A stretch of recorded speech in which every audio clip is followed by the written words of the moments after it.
order. First item of business will be public comment, if Mr. Suding would like to. Oh, very good. Of all people. Yeah, surprise. My word. You give your name for the record, please.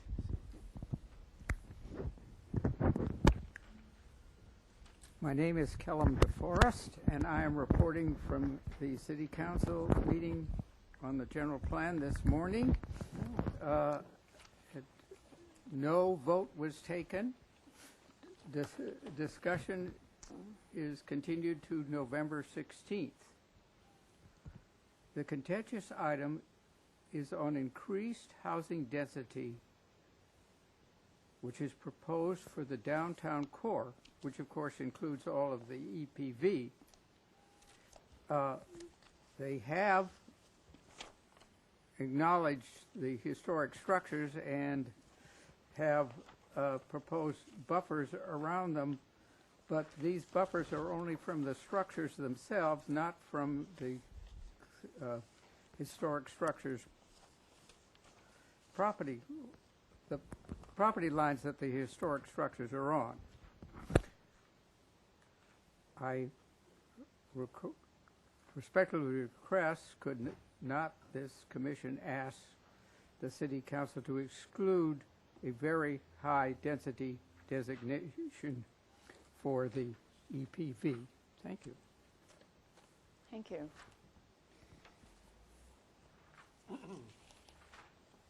I can never remember. Are we allowed to discuss public comment, or?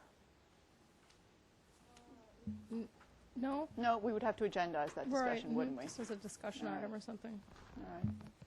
Doesn't give any time before the 16th. Yeah, that is true. If there is no request to agendize this item, then I will move on to the approval of the minutes of October 13th. So moved. Do I have any comments, changes, or revisions to those minutes? Madam Chair. Yes. Just a few. On page 7, Yes. item C, under the motion number 2, landscape plan revised at Parkway as noted on plans. And same page, item D, under final approval motion 1A, strike the word onion and say quarter dome. So that should read not a quarter dome awning. That's all. Thank you. Are there any other corrections or revisions? Seeing none, all those in favor of approval of minutes as amended? Aye. Opposed? Abstained? That motion carries. Sharp abstains. Next item of business is the consent calendar.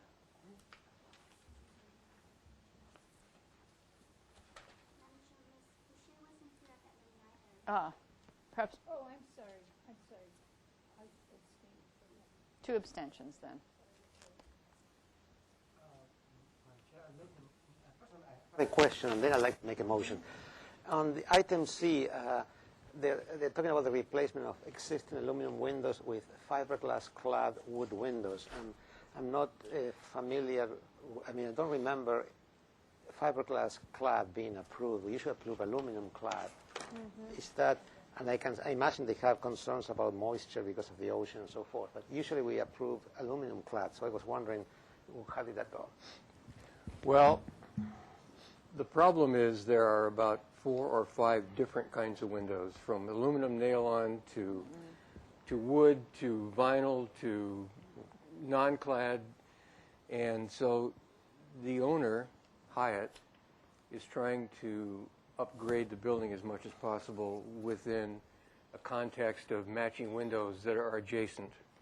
And there's that plethora of adjacent materials somewhat has driven the solutions to this, and I can talk about it for a long time because it's a very complicated issue, but some of the wood windows have deteriorated in 20 years or less, and so we felt that this solution was probably the best, as approved. All right. So Second. Is there any comment or? All those in favor? Actually, I need to announce. I thought you might want to I pronounce need to something. announce what you're What- approving. right, that's right. Item A, 500 Ninos Drive was final approval with conditions. Item B, 936 State Street was final approval as noted. And item C, 1111 East Cabrillo Boulevard was final approval submitted with the condition. Those, those were reviewed by Commissioner Sharp, except item A, which was reviewed by Commissioners Sharp and Suding. On item B, I was concerned, you brought this up before, with the handicap ramp. Where is it on the building? It's on State Street, Oh, brother, and we never have, there's a sloping area in front of where they're going to be putting a drop and a automatic teller, and that is not facing State Street. These are 90 degrees to the sidewalk, but they have to have a ramp that goes up 2 or 3 inches and then having a flat area in front of the two. And there's a handrail involved. just a small thing. It's very small. It's Okay. probably, 15 square feet. Okay. Thank you. All those in favor of approving the consent calendar? Aye. Opposed? Abstained, that motion carries. Next item will be approval of minutes of the sign committee consent meeting of October 13th.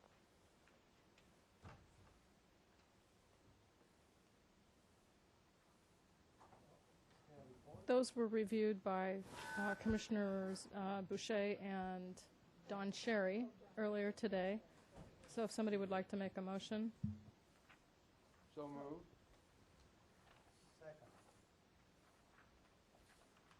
All those in favor of approving those minutes? Aye. Opposed? Abstained? That motion carries. Next item of business is announcements, a request by applicants for continuances, future agenda items. Madam Chair, Commissioners Drury and Murray are absent from today's meeting, and I believe Chair Naylor will have to leave the meeting by 6:30. Correct? And then I don't know where Commissioner Schallenberger is. Maybe he's just going to be late. He didn't indicate to me that he wasn't going to be here, so maybe he's late. And then there will be an appeal hearing, again, announcing it again, at City Council on November 16th, the evening session of HLC's action on the project at 101 West Cannon Perdido. Commissioners Drury and Peugeot will represent the Historic Landmarks Commission at that hearing. That's Great. all I have. Thank you. Madam Chair, Yes. Jaime Limon, Senior Planner. I just distributed a draft letter based on the direction that was given by this commission last meeting. I had it reviewed quickly by the chair. She had some comments, and I've incorporated those comments. And I just wanted to make sure that this is actually ready for we can put it on correspondence and have the chair send it off. The ordinance committee will be discussing this issue now on November 9th. I believe the ABR is also taking a position to support the ordinance amendments. Were they going to co-sign or were they? just They going to- actually want to have a short discussion about it Okay. on next meeting on November 1st. And they thought it was important just to make sure that all the other board members were in agreement that these are provisions that they would also support. There seems to be some discussion about there's a wide variety of proposed regulations, including enforcement of balloons. And so, whether they support them all or not seems to be in debate. I see. So I don't know if there's any comments. If not, then we would move forward for the signature of the chair. One comment there, I'm very glad that you included the sound impacts as Yes. well as the visual impacts. Thank you. Right, and if you will be also sent a copy of the new staff report, which is now going to be taken over by Renee Brooke. So I'm going to be focused on some other things, and I've made it very clear that we should raise or indicate for the benefit of council that the original purpose of the sign ordinance is very clear as far as trying to not have visual attention to the signage, and so hopefully they'll respect that and put these limitations in place. Thank you. November 9th. Oh, Small comment on the letter. Can I make that now? This is pertains to the last paragraph, which I like most of it, but I think we somehow need to incorporate. Okay, it says, let's see. In summary, HLC does not believe the public benefit argument is sufficient to allow these types of lighting, sound, or sign installations. I think sound is a big part of it for me, the sound intrusion. And I think we ought to put that in the summary paragraph, because that's part of the offensive behavior of this type of installation. sounds fine to me. Happy to sign that. Madam Chair. Yes, Mr. Suding. With respect to that last paragraph as well, I like what Commissioner Adams says. However, I would also, I think, like to add something to the effect that as part of the summary, we aren't comfortable with those signs as a form of advertising.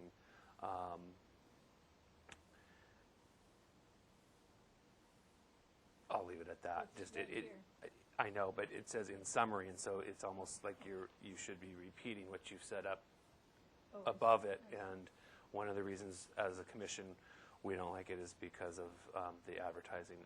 You know, a form of advertising. Yes. I remember my years in the sign committee with Ms. Boucher many years ago, and we talk about the purpose of the sign ordinance, and we identify three things. That the purpose of the sign ordinance was to identify businesses, and that's why they were directed to the front door and or the parking area and so forth. It was not to advertise and not to inform. It was just designed, the idea is to identify business. I'll gladly make those changes and Great. bring it back for your signature. Thank you. Thank you, hon. If there are no more announcements or items of information, the next item will be subcommittee reports.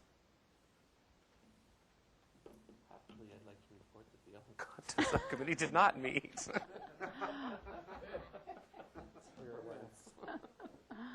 Ditto for West Victoria. Yes. All right. Madam Chair? Yes. I am currently collecting the markups of the HLC procedures draft that I emailed you last week. So I've got Naylor's and, excuse me, Adams. Anybody else? I believe Louise's comments might be incorporated with Don's, right? Commissioner Boucher with Don Sharp's. Or are you doing your own markup? Louise? Another week? What? I'm doing my own. Yeah. I'm waiting for ABRs. Okay, God. That was, I just heard that. I mean, I didn't know that the date was going to be moved. Okay, no, I understand. Okay, anyway, just putting that out there. All right. Let's have the first item, which is the archaeology report for 201 East Haley Street, please. Madam Chair, Dr. Glassow reviewed the report, concluded that the archaeological investigation supports the report's conclusions and recommendations for required archaeological monitoring during any earth-moving activities on either parcel. Is there any discussion? I'll second that. Any discussion? Seeing none, all those in favor? Aye. Opposed? Abstained? That motion carries. I am within 15 minutes of the next item, so the next item would be 318 State Street.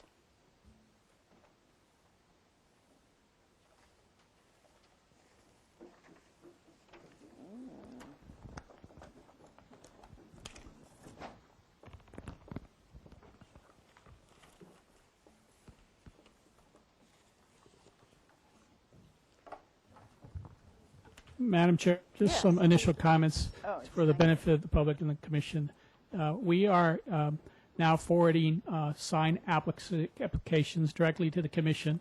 This application was not reviewed by the sign committee and or the consent calendar.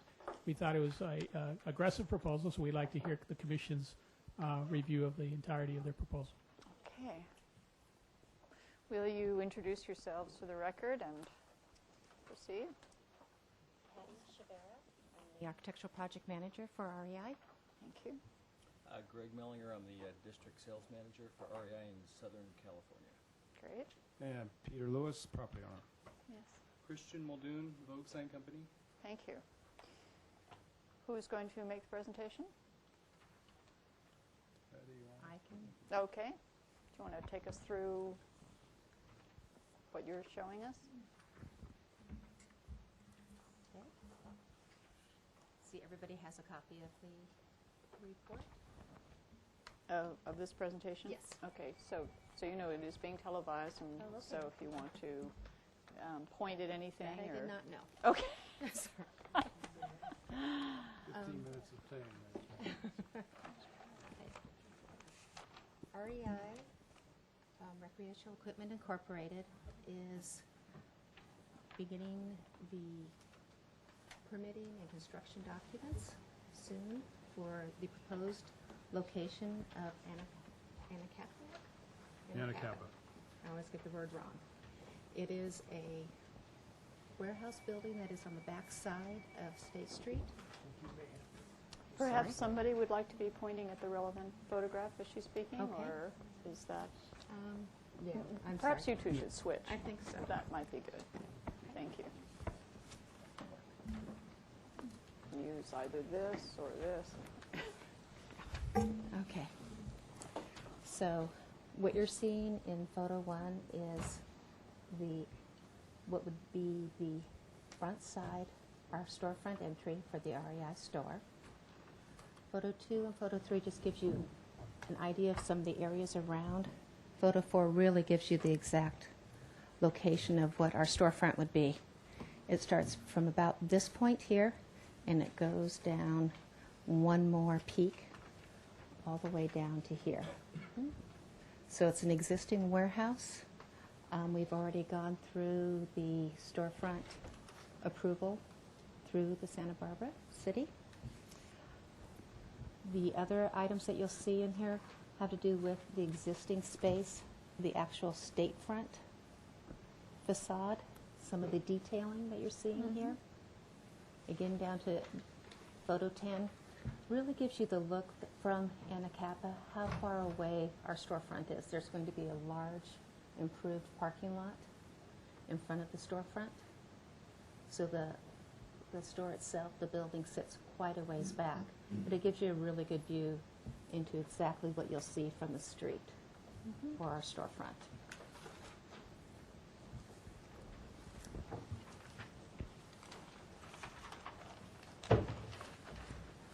Again, we're showing more of the corner at State Street, and just a few more views of the building itself. And I think, yes, and some of the other tenants that reside within this area. And then coming down to photo 21 and 22, you really get the view as you drive up State Street, the historical portion of the building.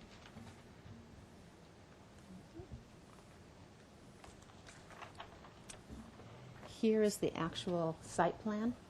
We have State Street here, Highway 101 here, and Anacapa here.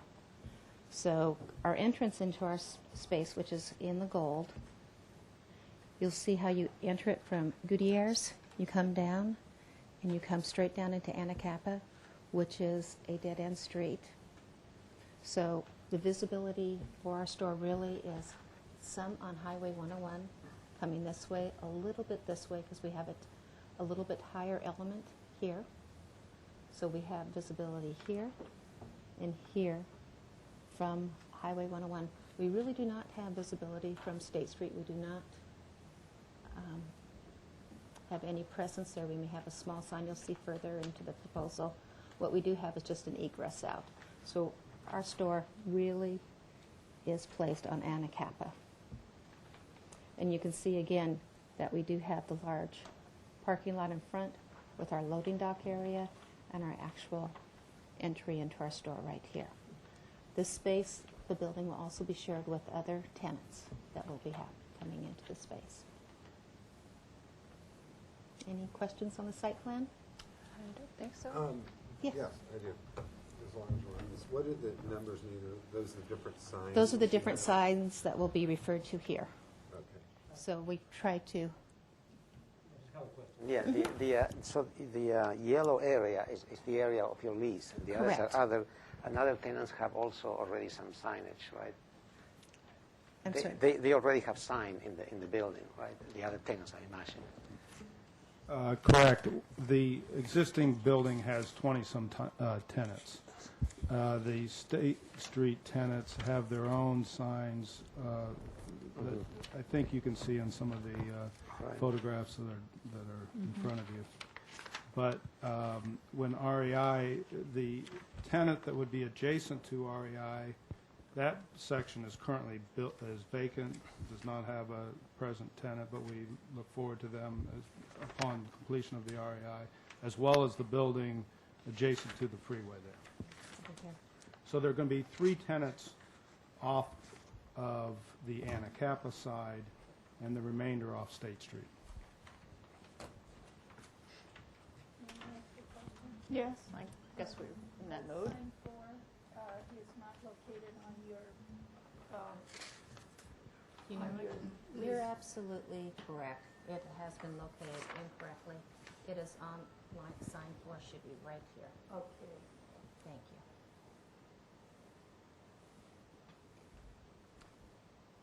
I'd like to keep going with the presentation, hold the questions till the Okay. applicant is done. Thank you, that's okay. So the next sheet shows the storefront. And what we're showing is the main entry, which happens, you know, the door. We have a large, wonderfully cantilever trellis out of timber. And above it, what we're proposing is our signage to be Recreational Equipment Incorporated, going across the front of the trellis. And then we're proposing the logo, our REI logo, which is, it is large in size, and it's one of the reasons we're here, because we know that we are looking at an exception to your standard signage criteria. And then we have one other REI logo that is happening to designate our loading dock area. So on this facade to Anacapa, we have 2 logos and then the Recreational Equipment Incorporated. We are looking at the logos are a push-through sign, backlit, so it would be painted a satin black with the white letters, push through.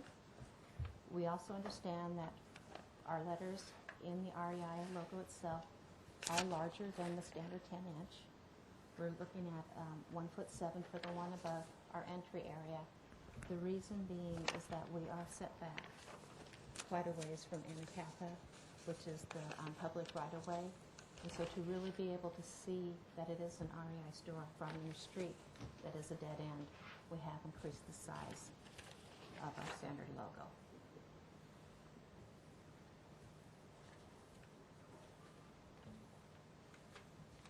If you go to the next page, it's just another enlarged of the logo 3.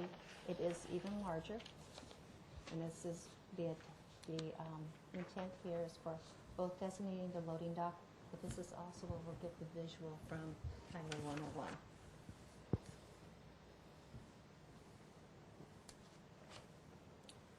And then when you have the side elevation where the loading dock is, this is the number 4 sign.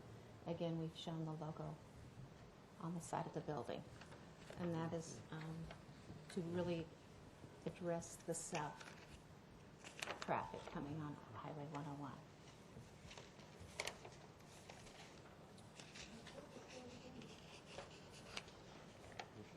On the, it's okay. It's fine. On the next page, it's the same elevation, but what we're showing is just the Recreational Equipment, Inc., the detailing of that sign that would go on the trellis.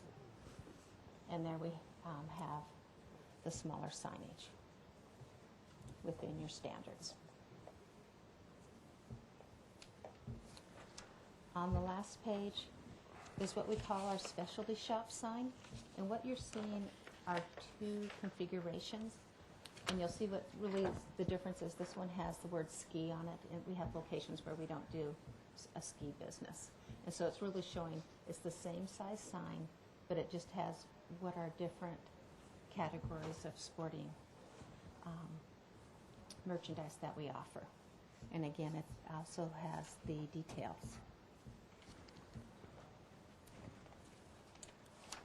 And then the last page is a sign that we're proposing for State Street, and it would be on one of these. It hasn't been determined exactly which location on State Street, but it's the REI sign.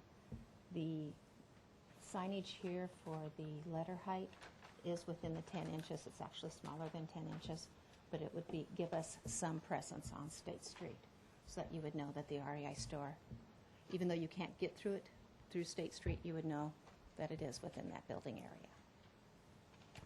Thank you. Is there anything else you want to present? I think we would really like to hear your take on this. We do want to emphasize that we're really excited. REI is very excited about coming to Santa Barbara. We've been looking at this location in this area for quite some time. We feel that with the city, your own city values, what you stand for in Santa Barbara, we feel that REI really aligns well. We believe in authenticity. We care about our environment. We really promote outdoor activity. Even the building itself that we're looking at is one that it is a historical building. It's an older warehouse that we are excited to bring back up, to renovate. And by renovation, we're actually doing things that are sustainable, such as daylight harvesting. We're also bringing in all our green materials. We use a lot of bamboo. We typically try to meet, how do I put it, the energy codes. We try to come underneath them. Our goal is to always hit 25% underneath the energy goals, if at all possible. And so I just see REI coming to Santa Barbara as a really great blend as far as what your community stands for, and we hope to be part of that. Thank you. We're going to ask for public comment. Looks like we do have public comment. Okay.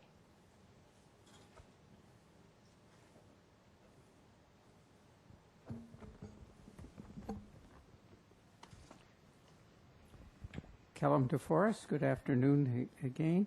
A couple of questions. First question is, do I understand there is going to be no access from State Street? Despite the address is 318 State Street, you're not going to be, the public is not going to be able to access the store even through, it's a little correct. unclear. That is correct. Okay, then you probably need some directional sign on State Street to show how to get there. Also, and my big question is, are these signs larger than the ordinance? Yes, Are they they right? Are they going to impact and put pressure on the sign committee that other people are going to want big signs? Thank you. Thank you, Mr. DeForest. I'm going to ask for questions from the commission. Would you talk about your materials of the REI signs with, well, just talk about your materials for the front elevation signs.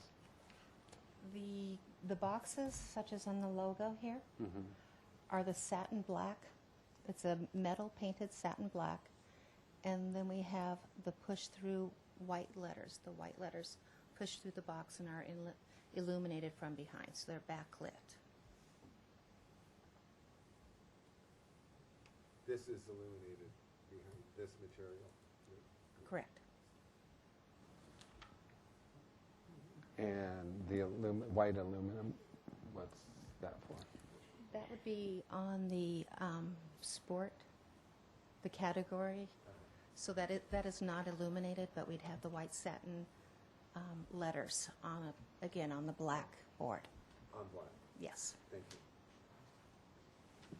Are there any other questions? Madam Chair. Yes. Sure.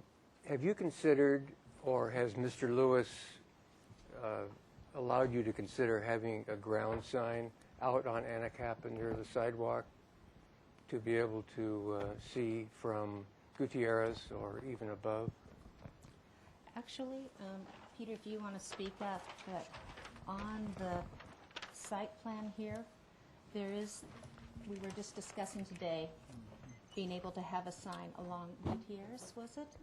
Right. We did a walk around this afternoon prior to the meeting, and I did point out that there would probably an opportunity to sign a monument there off Gutierrez where the entryway is. And that likewise, you could do it off of Anacapa. And Staples did that across the street on Gutierrez, and I think it's a real good opportunity for the cars. And that would alleviate the distance that you're fighting from Anacapa to your building. It does alleviate that as far as the car traffic when it comes down here, but part of what we're concerned about is the traffic here not being able to see that there is an REI as you come by here. And even up State Street, you know, the people walking, it just seems that when you come around, you will know that if we are able to get the sign, that we would have a store here, but really it is along here. But we are set back, yes. Okay, thank you. Are there any other questions from the commission? Yes, Ms. Boucher. The white material here is a plastic, right? Yes. It's an acrylic. Right. You're aware of the fact that you're not supposed to use it in El Pueblo VA. Okay. Are there any other questions? I have a question of staff. Yeah. Usually these things go to the sign committee. I understand this is coming here because the new mechanics of the design regulations, and this is an important application, and that's why you want us to review it. Is that correct? Madam Chair, Mr. Bujo, that you're actually correct. I did want to explain also that under our reconstituted system, we do have signs that exceed a certain amount of square footage that are automatically routed to the primary board, and that's where you have this proposal before you. You also have, as noted, an application with various exceptions being requested, and also some guidelines that are not being followed. So what we as staff consider this is more of a conceptual review today. Typically we have an applicant provide a justification for all the exceptions that are being requested. And in this case, I thought it was important to just get the concepts out to see if there would be support for any of the proposals that are before you. And if you like, staff could restate the grounds for an exception on the basis of when you can grant an exception. But today, I think we would like to have this commission give clear guidance on which signs could be supported. And if you have some additional questions about where some signs aren't consistent with guidelines, either Louise or yourselves can actually help point those out. Comments? Yeah, it's I served in the design committee since 1988, I believe. I've been on and off, and I participated in the writing of or the rewriting of the ordinance and so forth. And the reason our city is so good with signs, as opposed to other places farther south, is that we have a specific conceptually concepts about what the sign is supposed to do. And the idea of the purpose of a sign is to identify a business, not to advertise, not to inform. That's why we prohibit phone numbers or those kind of information you would find. And the idea is very specific, and the guidelines very strong, to direct the signage to the front door. And in case, and this is very strong in Pueblo Viejo, of course, and here you have a specific, special condition because you really, the traffic is more from the vehicular side and so forth. But the guidelines are very specific as to not orient signage to the freeway. And for you, this is a very important direction because you're saying, well, when the frontage, you may have seen one or two in the whole city of Santa Barbara, and the city does not want to see any more of those. And you've seen one on Montecito Street because the front door is in Montecito Street, so it kind of a loophole, so you see the front door, you see the sign, and so forth. And I believe there's one architectural millwork is still around. It's on the back door where they load their lumber, and that's why when you go around Milpas, you see that one. But this is not something that the city wants to promote in any means. This is not the place where you drive by and say, oh, okay, I see this store, I'm going to drive. It's not that. And that's why the question of the address is a very important question. If your address, if you look in your phone book or in your iPhone and you see, State Street, you'll never find your place. I mean, your address has to be of Gutierrez or Anacapa. And I think the concept of directing the signage to Gutierrez or Anacapa is correct. If you want signage on State Street, this is considered number 6 is an off-site sign. Let me take a break here and direct my comments to the Commission. It's a very difficult thing to review signs. I mean, it seems very simple because in themselves the signs are, pretty simple. But the whole idea is the location of the sign and the concept of what it's supposed to do. And it takes a little bit of training. It takes a few years of training to come up to speed. So,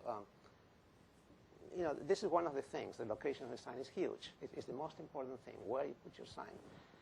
You do seem to have an exit door here. Maybe you can get some little space on State Street, and then you can put your black sign, which appears to be the most acceptable sign of everything you're showing. It seems to comply with the guidelines. All of the others don't, and I'm sorry to be so blunt. Maybe you can do some kind of a monument sign on Gutierrez Street, which will work for you because it's where the traffic is. But the other ones are really basically not approvable. That's why you exceeded the square footage and so forth, because you're trying to get so big because you're doing from all these distances. But all I can say is this is not the spirit of the ordinance. And you comment that you like Santa Barbara, and well, that's what we do. When McDonald's came to town, they wanted the big arches, and they got 12 by 12 in bronze, not in plastic. And that's, so you have to make that transition to get here. And really, I feel for you because you see this location next to the freeway, and I understand that interest. But, you may catch a little bit of a loophole and put something next to your front door, and you might be able to see it from the freeway, but it will be incidental. It will not be your main advertising.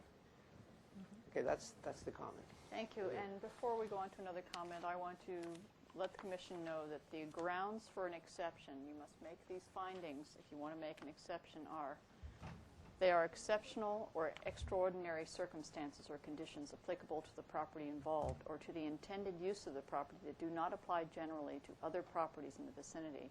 Number 2, the granting of the exception will not be materially detrimental to the public welfare or injurious to the properties or improvements in the vicinity.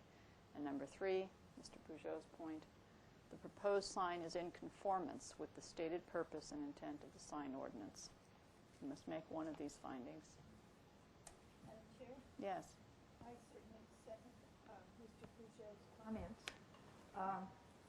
I think that Santa Barbara is very fortunate to have REI coming, and I think the people here are going to be very pleased.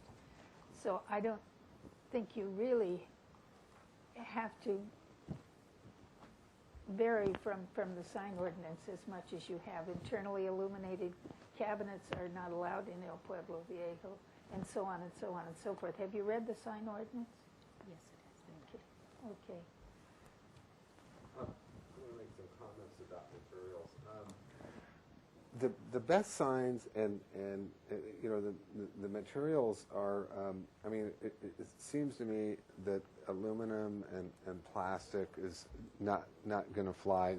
We have authentic sign materials. I just wanted to say that what you're proposing, where we would give you direction to use it, could be made in wood. It could be made in a more authentic material, I'm saying, rather than aluminum and acrylics. Santa Barbara is not like every other town. We actually have some great examples of award-winning signs that are made from more natural materials, if you will, and it makes us a little bit different and makes the whole pedestrian and shopping experience a little bit different. And we're just different, and we're not like a cookie-cutter town.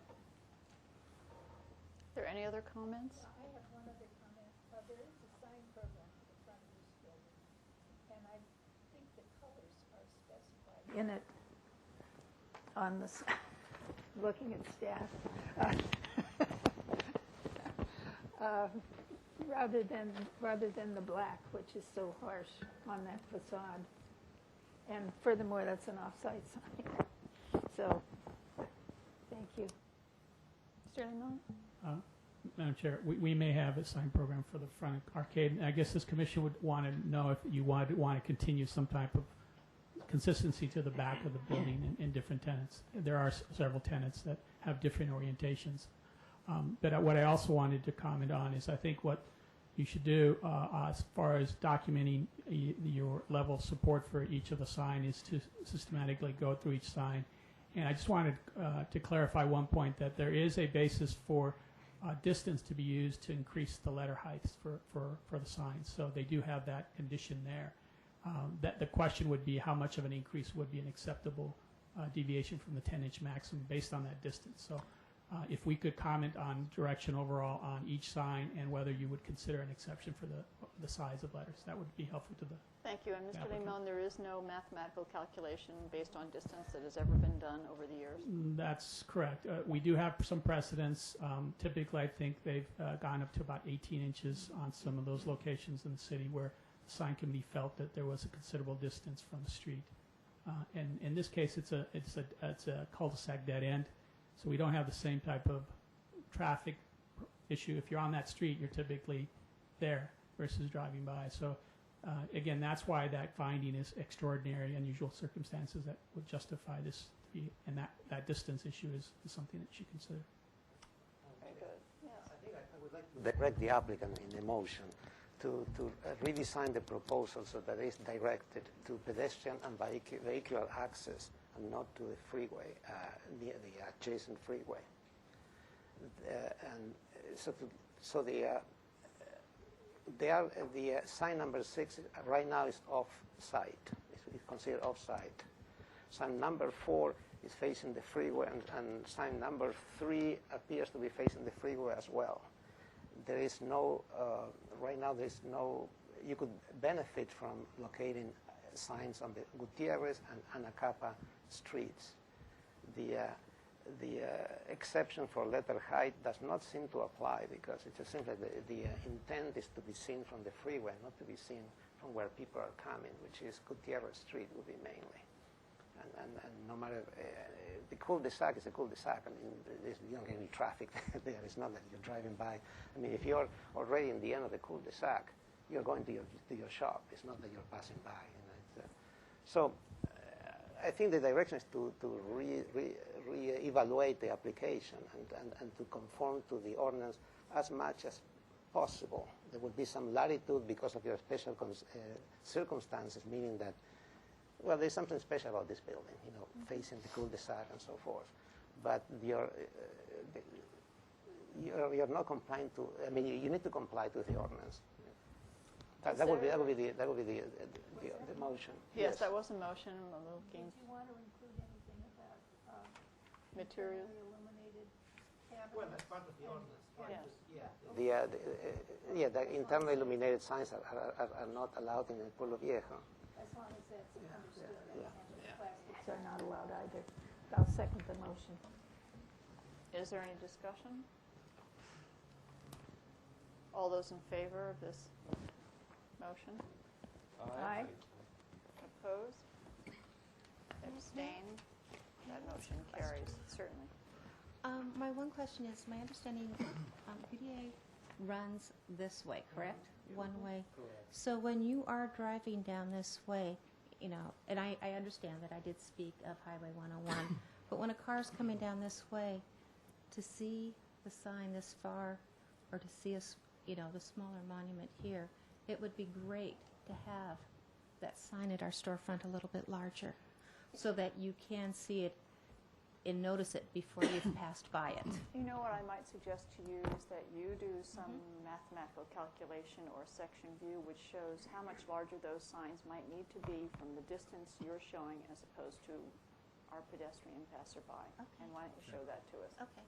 And I also want to like to point out another consideration. I believe there are some trees that are planned for that parking lot. So, take that into consideration as well. As I remember, it was a generously planted, it's going to be a nice parking lot. So take that into account as you're looking through your view corridors and things like that. And I think that monument signage idea could be really quite effective as you look at your proposals. Thank you, and it's clear. Thank you. No, I mean, we come with our prototype, and the opportunity to discuss and see where then our next step is. Thank you. Completely. Oh, okay. Send this down too. The next item, yes. Yes. The next item is 309 East Cannon Perdido. This is a concept review. Good afternoon, gentlemen. Ladies, how are you? Oh, thank you.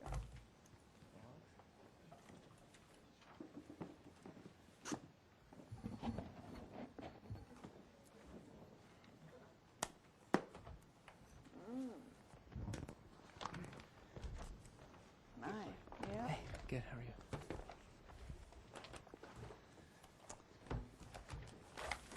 Will you introduce yourself for the record, please? I'm Clay Arell, architect for the project. Next to me is Lang Sly, he's the property owner.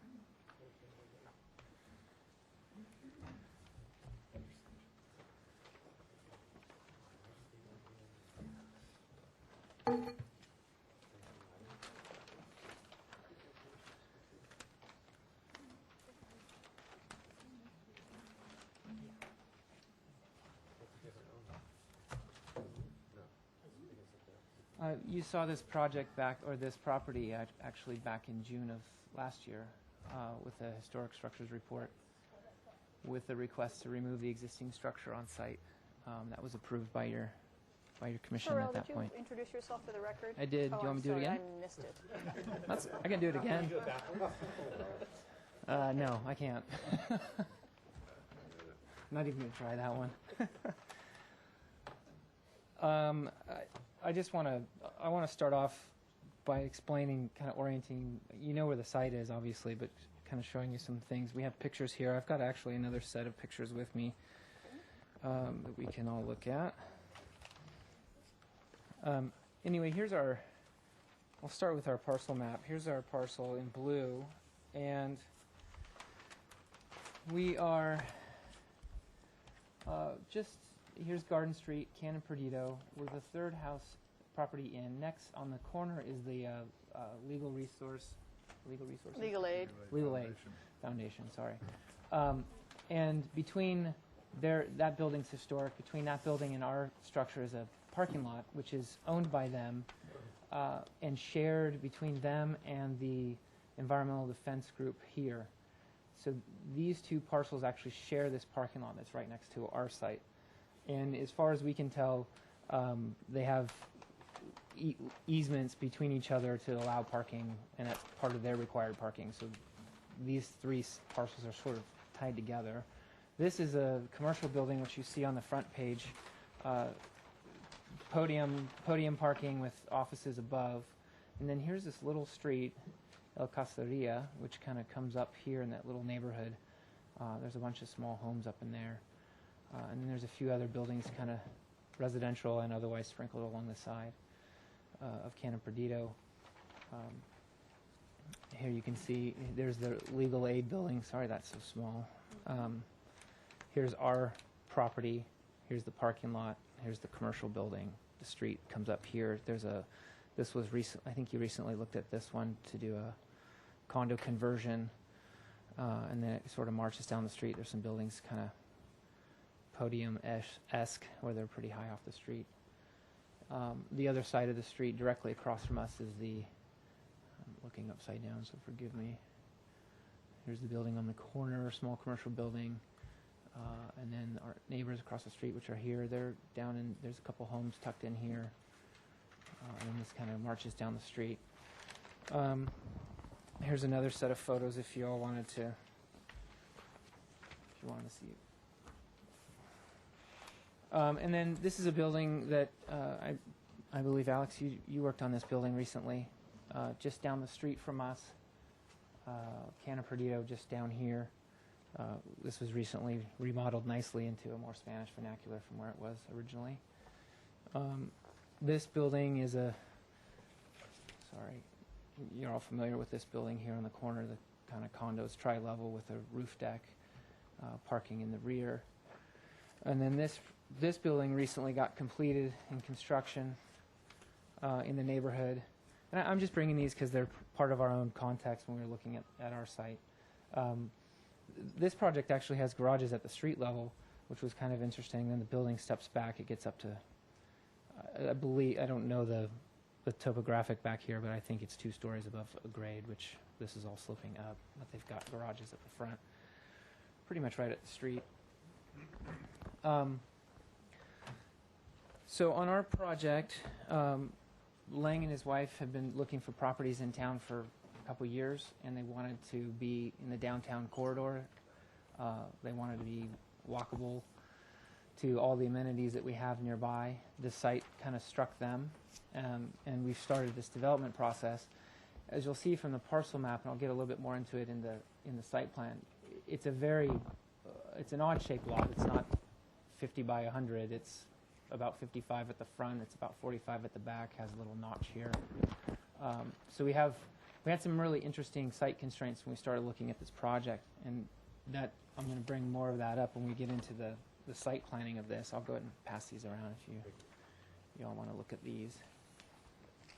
I'll just hold on to this unless somebody wants to look at that separately. See if I forgot anything in my notes. We just in part of this project, Lang and his wife Kit reached out to the neighbors. We had a kind of a town hall meeting, if you will, Monday night, a few nights ago, just showing everybody who we are, what we're doing. Several people local came by, and a lot of people didn't, but it was a good event nonetheless. I want to show you a couple things on the site plan.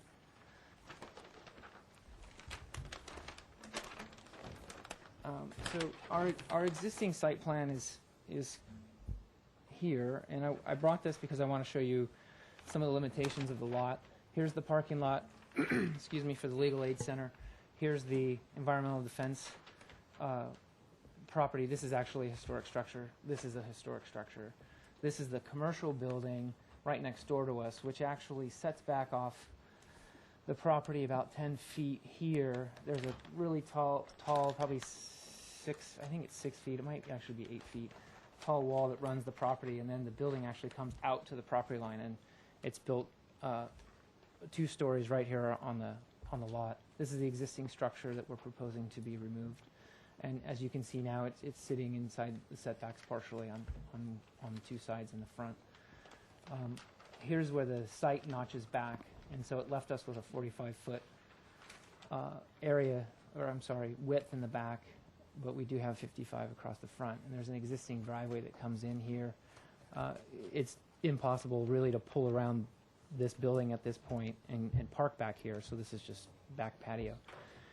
When you saw this last, the requirements that were put on this project in terms of the historic resources were to take this stone wall and to reuse it on the site somewhere, and I'll explain that on the new site plan.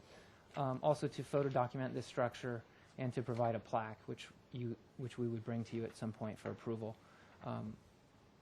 Obviously, we haven't addressed the photo documentation and the plaque yet, but we'll be coming forward with you on that at a further date. And we do have some ideas of how to preserve or reuse this wall that was identified in the document. It's a nice sandstone wall. There's actually some sandstone across the back here too. And an interesting thing to note, the back of this property, in fact, if I could see the photos for a second, I wanted to show that, or at least here, I think they're in there.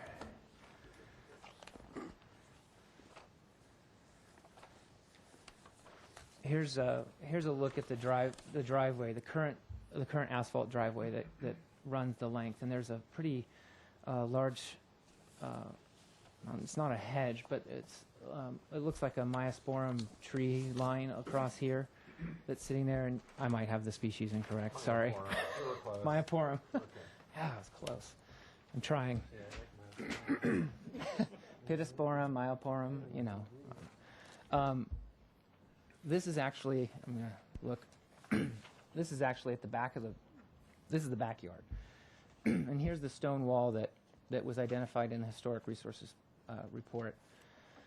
And then what you're seeing along this back line is rather interesting. We've got about a 6-foot wall here, and then a little retaining wall, and then another fence up on top of that. And those are all items that are on partially on the neighbor's property, the front rock walls on our property.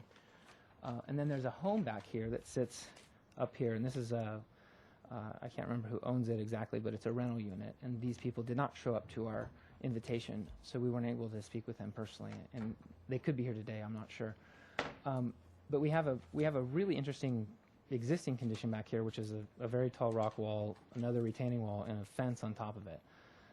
Our plan at the moment is to not do anything to it, other than potentially stabilize it if we need to on our side. But I wanted to point that out because I think when we start talking about our structure and how it relates to the neighbors, we'll start to be considering that a little further. So this is our site plan, and we also have a site section running through the project. We're intending to keep our curb cut, utilize the existing driveway, but we're actually doing subsurface parking. And one of the things that we did initially on this project is we studied several different options. How do we want to do 2 units. Kit and his wife intend to live in the front unit and rent out the rear unit. And we looked at surface parking, podium design, and then because of the odd constraints with the lot back here, one day it just kind of seemed to make sense to look at, can we go down 5 or 6 feet and put the parking underground? We like that for a lot of reasons. One, no backing out onto the street. The cars are not visible from the street. They would be tucked underneath. There's privacy benefits to that, and they both have access into the building from a stair core in each unit. So if you lived here, you could pull in, pull underneath, park your car, go in your private stair up into your unit. We thought that was a very good benefit to this project initially, and so we decided to take that a little bit further. Here's a section sort of explaining how that works. Sidewalk is about here, and then this is a stone wall, which is where we want to reuse the stone wall from the backyard. We want to do it along the street face, and this neighboring building, which might show up in a photograph, has a stone wall about 30 inches high along this face as well. So we're intending to kind of carry that language down here using the stone that we have on site. Our basic plan at the moment is you come in, you access the front unit off the street here. The back unit gets accessed by a walkway that walks down and then comes in a secondary access point. So there's some privacy for both units. Our common open yard we've put up on the roof. We've done a roof deck up here that's fairly large and accommodates that as well as their own privacy.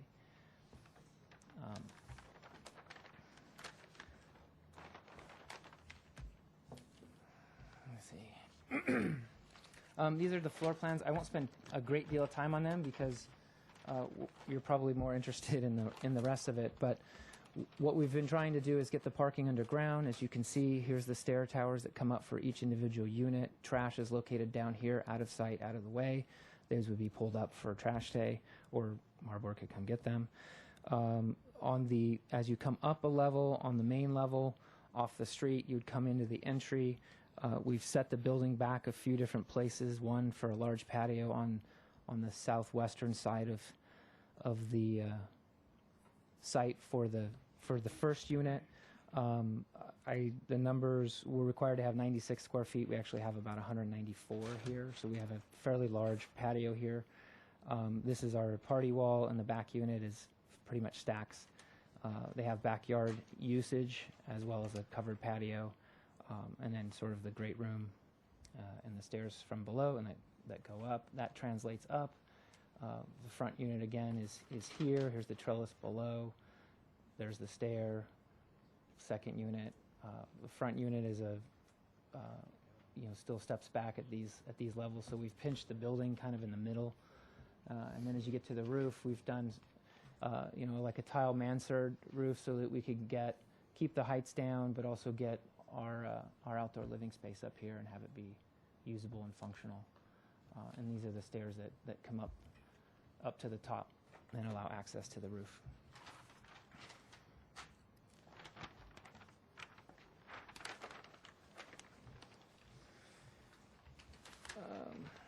Let's see. So here's some elevations, and while we're looking at these, I wanted to also hand out some. I have a couple printouts of some perspectives of the project, and I might have enough for everybody.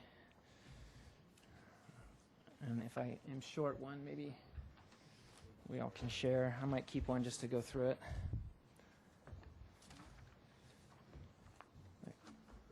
You got enough? Oh. This first perspective on the first page is similar to what you saw on the cover sheet where we integrated into the site and the surroundings, but this is more of a look of the architecture. You can see on the street front, we have a 2-story mass off the street of simple front door with an arch.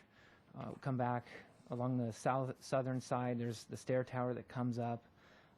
And then here's where the building really notches back at the master suite on the second floor. For the front unit, we're doing a mirror door kind of treatment to this little area that we thought would be a nice addition to the building. And then as you move back, the second unit's back here. And we've really tried to push and pull the building. We are doing 2 stories. We're stacking as much as we can, but we want to have some relief in the architecture and not just build a shoebox with a roof. So there's a lot of different, roof forms, chimney things, details that help this building articulate itself a little better. Here's the second page of this handout I gave you is looking from the northeast. Again, the front, this is looking down the northern side of the property. The front unit sort of here, and it notches back where that entry point is for the back unit, and then there's a 2-story unit of this back here, which is, at this point we're way in the back. We really were concerned more about the presentation of this corner of the building and making sure that we reduce the mass and step the building back as much as we could. And then the last page here is just from the back. You get a sense of the project from the rear. You're looking at the ground floor trellis area here, the 2-story unit. At the back, unit number 2, the mirror doors back here, and here's the front part. And this is a view that not many people are going to be able to see. I think if you stood on the roof of the EDC, you might be able to see it, but it's just looking at the architecture primarily. I want to talk briefly because I know there's going to be some questions about the modification, so I wanted to go through that with you guys. On this project, as I mentioned, we were studying this and we were looking at, and I've got handouts for everybody as well. We were looking at this building, and when we were designing it, when we put the parking underground, one of the things that we were doing was we were looking at this building from grade. Thank you. Does anybody else need one? Okay. I got the perfect amount again. Surprising. This front page is interesting because I was looking at this and we did a comparison between a 2-story with a basement or a 2-story without a basement. And in this configuration, us putting the parking underground really helps us keep the mass of this building down. We felt that doing a podium parking situation where we had units over parking would probably make this building much more larger on the site. what's essentially impacted is when we got, well, what happened is we got into the process and we submitted and we realized that the parking level underground is actually counts as a story. And when that happens, our setbacks change. And they go from 6 foot on the side to 10 feet. And you'll see from the front elevation, the street elevation, that on the driveway side, that doesn't impact us. However, on the side adjacent to the commercial building, it does impact us. And we have a portion of the building that is in the setback. And from the rear, the same thing. The driveway side isn't impacted, but the other side would be. And what I've done, we went through this, I discussed this with Roxanne, and she felt it was supportable and on the basis of a couple things. And one is this diagram. The definitions between cellar and basement. A basement is, as you know, it's called a basement if the distance from grade to the ceiling is greater than the distance from grade to the floor. That's automatically considered a basement, and that's considered a story by definition.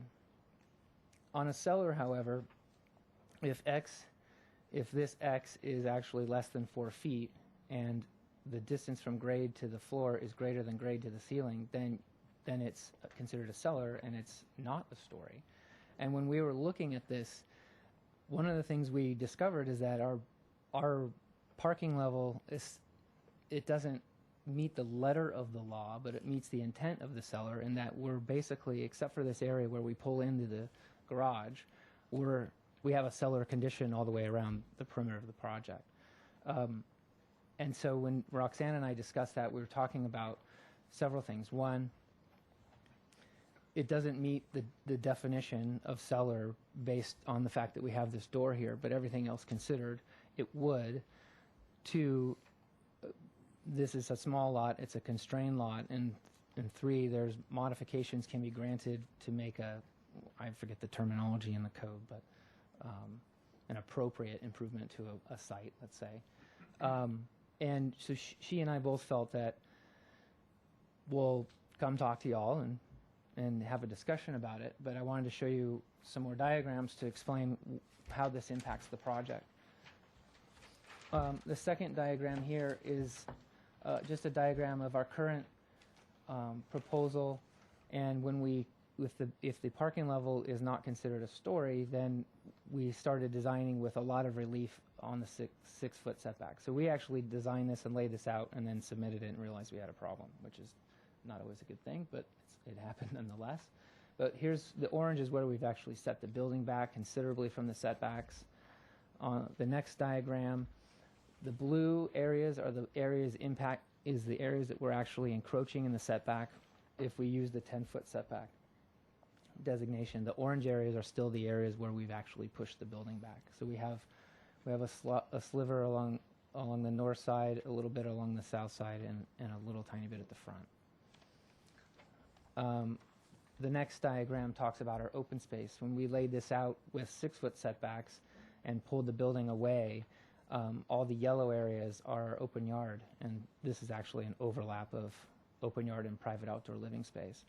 Our private outdoor living space exceeds the requirement, almost 2x for the front unit, and we have about 540 square feet in the back, where we only really need 96, I think. I'm sorry, no, that was wrong. I have that number. 140. So the rear unit would require 140 if it's at grade, and we have the whole backyard, 540 square feet. So this, and then the lighter green areas are areas where we've intended to have either permeable surface or planting, landscaping. We haven't yet developed a landscaping plan for obvious reasons, but that's what we're intending to do. When we go to 10-foot setbacks, the yellow areas you can see are the areas that comply with the open space. These areas don't comply anymore because they have to be outside of the setback. So that number gets reduced. So one of the mods that that we're requesting is an open space, the 10% open space mod, which is this here is lower than 10% of the lot, and the other mods that we're requesting are the setbacks. And we're requesting, there's one for the front, one for this side, and one for that side. So those are the three mods for setbacks that are impacted by counting the garage as a story underground, and then the open space for the same reasons. And we felt that the underground parking was definitely a better way to go on this project, and feel like the project is still a good design, and hopefully you all think so. I need a glass of water. Yeah, I think I'm done for now. There is some water over there if you'd like. No, I'm okay. I'm going to ask for public comment. The first person will be Mr. Ashcroft, after that Mr. Sanford, and after that Mr. Schley. And then you'll be next, Helen. Yeah.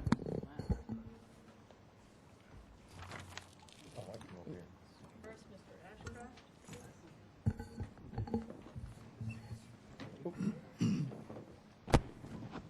Good afternoon, Madam Chair and members of the board. My name is Wayne Ashcraft, and I know several of you, obviously, being through El Caserío. I live directly across the street at 312 East Canterbury, and I've been involved with the project actually long before Clay was involved. The neighbors, when they first bought the property, they've kind of had a lot of us neighbors over and questioned us and, got our input on it. And they've been good neighbors, and I think the project would be a good project. The parking garage underneath is a real advantage, so I don't want to have to look across the street at a garage door. Cars in and out, garage doors open all the time. And obviously the walking, the ability to walk downtown next to Nordstrom's, my wife has proven to be a real benefit. But other than that, I think I'm sure you people will tweak the project, and as far as I'm concerned, it looks good, and I encourage your approval. That's it. Thank you. Next person will be Mr.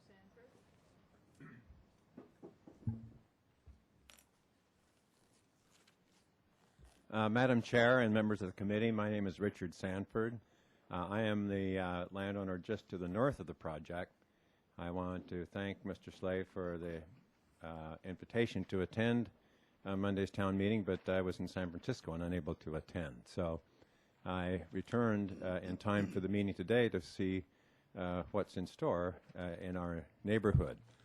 So my concern is that this project, of course, abuts the El Caserío historic neighborhood. I'm concerned about scale, just mass of the structure. Excuse me. What concerns me mainly is that a lot of that mass is in the north end of the property where setbacks are requested, and our property is a single story, and just am concerned about ending up in a deep hole.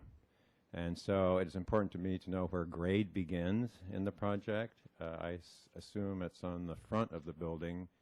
In some of the renderings, the grade goes up, and pretty soon the stories next to our property would be excessively high. So I am a person of interest in the project, and I haven't had a chance to meet the proposed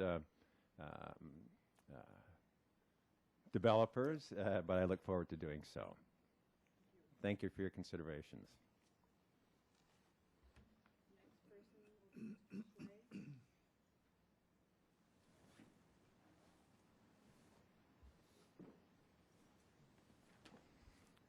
Hello, my name is Mike Schley. I'm sorry. That's quite all right. It's not Sly, but Schley. And I have a business on Carrillo Street, a block away, so I am an interested neighbor. And I'm here to say that I favor the development for a few reasons. One with specific reference to parking. I believe the below-ground parking solution would be a definite enhancement to the neighborhood. Having a business there, I know it's difficult to find parking on the street.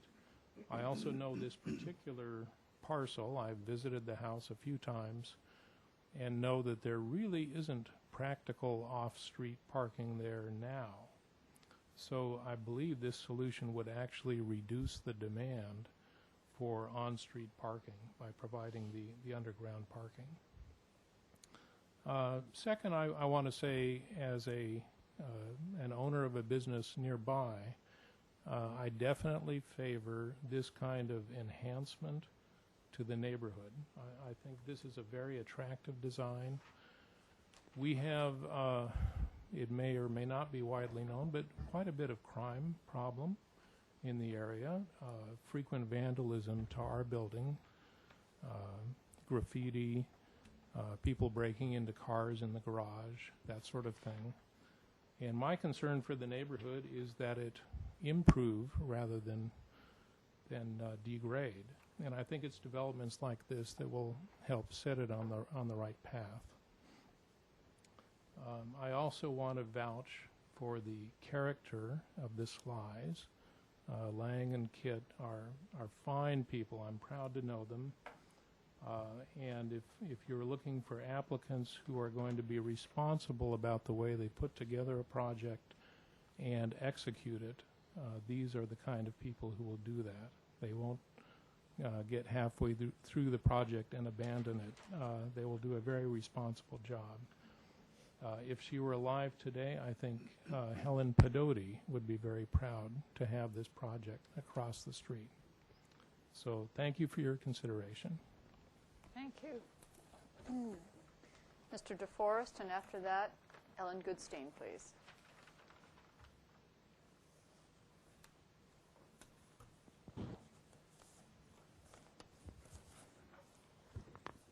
Kellum DeForest, my concern is how does this design impact the neighboring historic Caseria and other historic structures with these towers that are needed to access the roof? They do not seem appropriate to the neighborhood. Thank you. Thank you.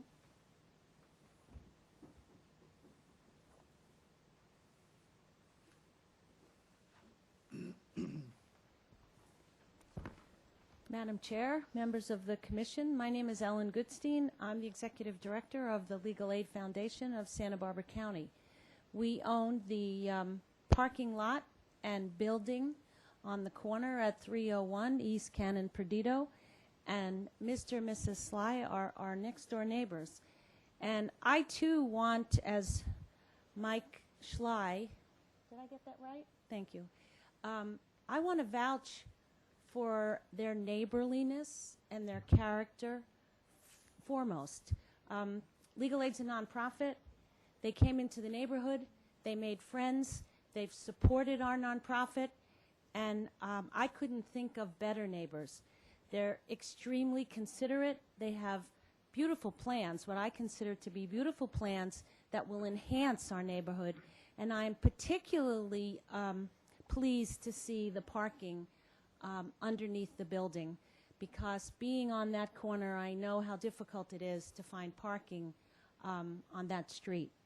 I often myself have to go around the corner and to find parking. So I think that the design in the Spanish style is keeping with the neighborhood. I don't think it's over the top. I think it's a reasonable approach to new construction. I think it will enhance our neighborhood. And so as their immediate next door neighbor, I'm here to say that we at Legal Aid, as neighbors, completely support this project. Thank you. Thank you. Unless there's more public comment, that does close public comment. I'm going to ask for questions from the Commission, please. Are there any questions from the Commission? Madam Chair, staff has some comments before you deliberate. We just would like to remind you that you are in charge to do the compatibility analysis in the three areas that obviously you should comment on to the staff hearing officer are specifically the size, bulk, and scale of the project, the sensitivity to adjacent resources, and whatever visual aid requirements you should request to show that relationship to those resources are not negatively impacted, as well as the amount of landscaping in open space, and obviously the comments on the modification requests that are being asked. Thank you. As there were no questions from the commission, I will wait for comments.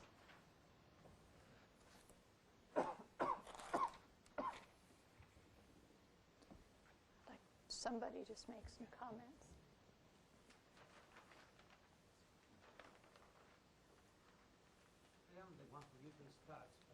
I will let the rest of the commission start this time. Yes, Mr. Schallenberger. I generally support the size, bulk, and scale of the project. It's tough to find any problem with a two-story project. I do hear the concerns with the stair towers, and I'm sure that there can be some adjustments to that, those types of things. I know that we're in the conceptual stages right now, so we'll work on the details and some of the how the building interacts with itself. But generally speaking, 2 stories with a little bit with a roof deck in the middle doesn't seem like a large building to me. The underground parking is certainly always a good thing, and that's typically at great owner expense. So for them to take that measure here, I appreciate that. The other items of compatibility, I do find it within character of the neighborhood. I don't find a 2-story building to have significant view impacts over the mountains in this case. I think would be the only real consideration. The ocean is not a factor. So I would generally support the project in terms of compatibility. Thank you.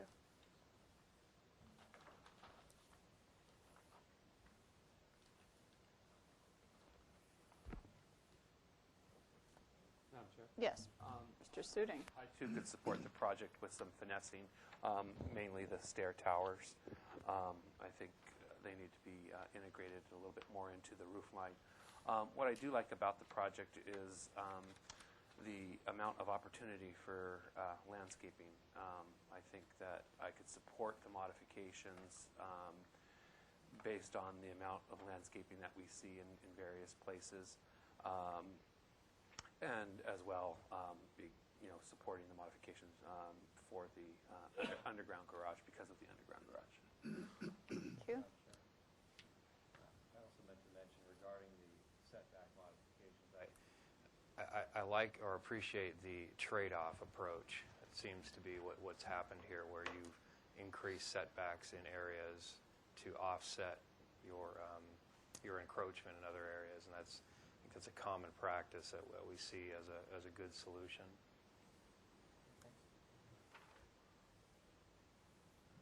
Madam Chair, we would like the commissioners to actually speak on the issue of compatibility of the historic resources adjacent to the site.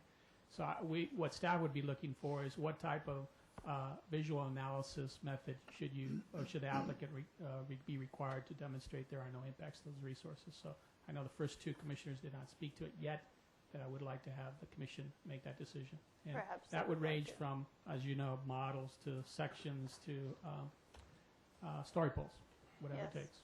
Madam Chair, Thank you. I would think that photo simulations would be very helpful, showing the historic resources that are adjacent. With the setbacks, I could support the minor impact to historic resources. Thank you. Mr. Schallenberger. For my part, just expanding on these longitudinal sections to show the adjacent structures, and the neighbor who spoke earlier to address his concerns of being down in a well. That was a valid concern, and maybe we could just show those existing buildings in a cross-sectional view. Madam Chair, Yes, Mr. I just Jacoby. want to point out that the Environmental Defense Center building, that's about maybe 5 or 6 feet off the property line from this building, is a designated city landmark. So that's when we talk about your analyzing the compatibility with the historic resources. I want you to keep that in mind. That didn't really come up. Thank you. Can I actually offer something up about that? Because we had a gentleman, what was his name? From Yeah, David came by on Monday night, and we walked to the back of the property.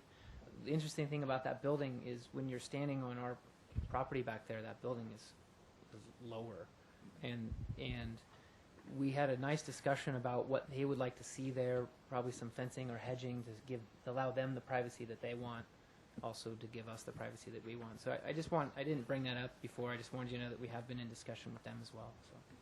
Thank you. Madam Chair, it's more an issue of how this building would be perceived from the Yeah, I Legal Defense Center understand. rather than trying to separate the two projects. Right, I understand. Maybe in addition to the sections, just the site plan or the Vicinity plan should show and identify the adjacent historic resources.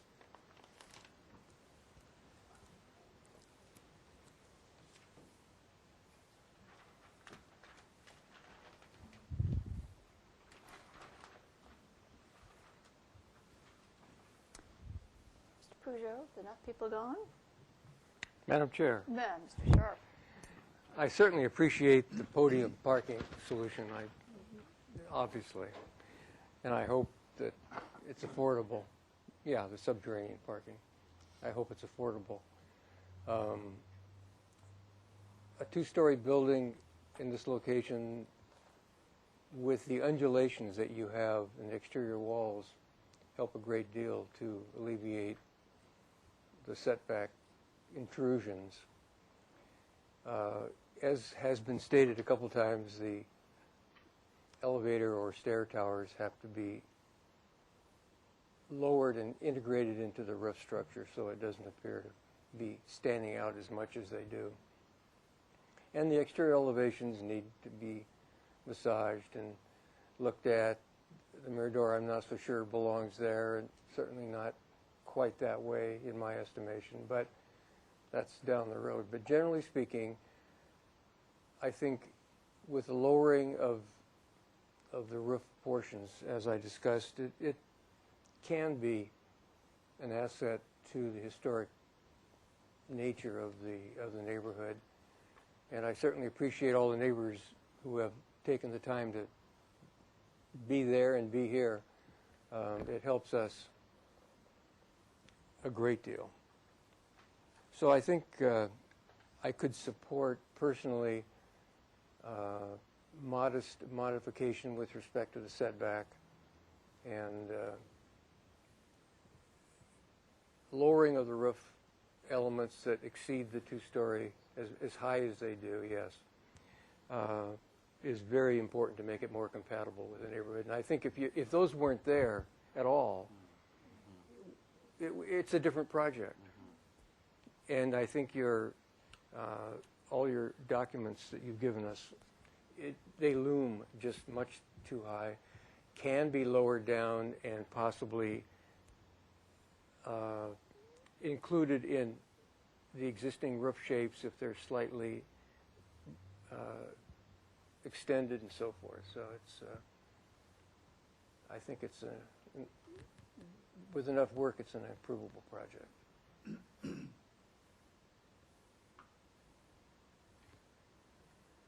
Peugeot?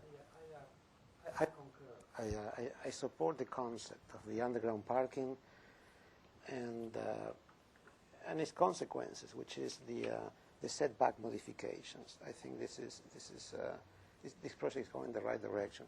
But I do have some concerns, and I would like it to come to us before it's going for a modification hearing, with the documentation regarding context that's requested in terms of sections, photo simulations, or full-scale elevations showing the buildings on both sides.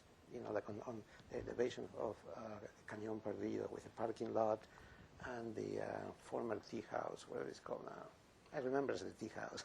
Yeah. Okay, but whatever that is, and the other sides as well. So we get to see, everybody gets to see more of a context. I do have other concerns. Some have been mentioned, some not. I know that you care about pedestrian access. It's a little bit unclear how good the pedestrian access to the second unit is. I know you indicated it seems to be part of the landscape. It's an 8-foot hallway, basically. It's an 8-foot distance in which you provide access to the second unit, the one in the back. Seems a little bit weak. I want to work on that a little bit and see how that will work. I very much like the deck on the facing south, I guess it is, facing the adjacent parking lot. Yeah, I think that will work very well because it's open on the other side, faces the south, has a trellis. I think it's a very nice space. Regarding the roof decks, I think, I really, in general, I don't have anything against roof decks. I just think that I want you to think about it. I think they are too big in terms for its actual use. And I've studied, like most of us have studied roof decks and open decks. There is an area upon, if this has to be reached through an elevator, through some stairs, and you're going up there, the space is large enough perhaps too large, to have a usable space. It would be very sunny. It would be a tendency to have furniture, maybe a trellis. It would be, I want to think about ways to reducing that.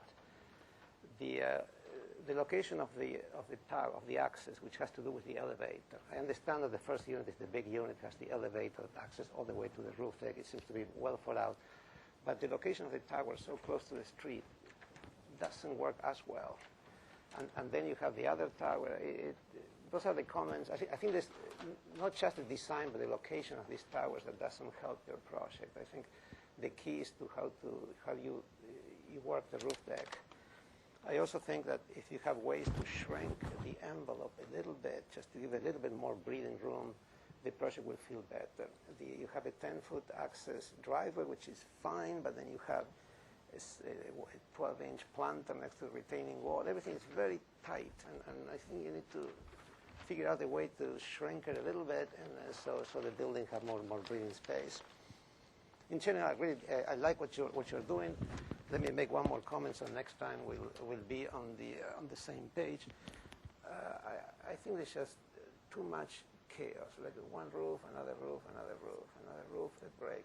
There's a lot of stuff, and we tend to go for simpler things. We learn over the years that the simpler it is, the smaller it gets, cheaper to build. Everybody's happy. I just see a lot of stuff that this thing is very postmodern. It's not EPV. This breaking it, the half roof. It's just anyway. I think you know what I'm talking about, and I would like this thing to start moving and having more simplicity. Thanks. Let's see. I want to thank you for the perspectives. Those are really beautifully done, and it indicates to me that style-wise, you're just right there. I mean, just a lot of your looks like it's going to come together. I think it's the architecture, from what I can see in terms of massing and openings, windows, and doors, has a really good combination. I agree that the towers need to be worked on and minimized. I feel just that little addition makes it feel a little bit massive.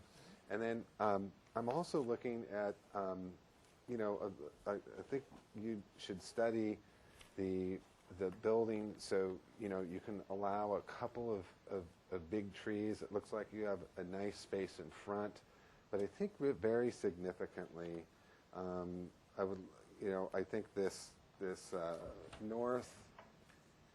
Let's see. This would be I guess the north corner, in particular. Study that for a larger tree. It seems like, yeah, and this is nice in here, but I think we need opportunity for something to soften this back edge of the building.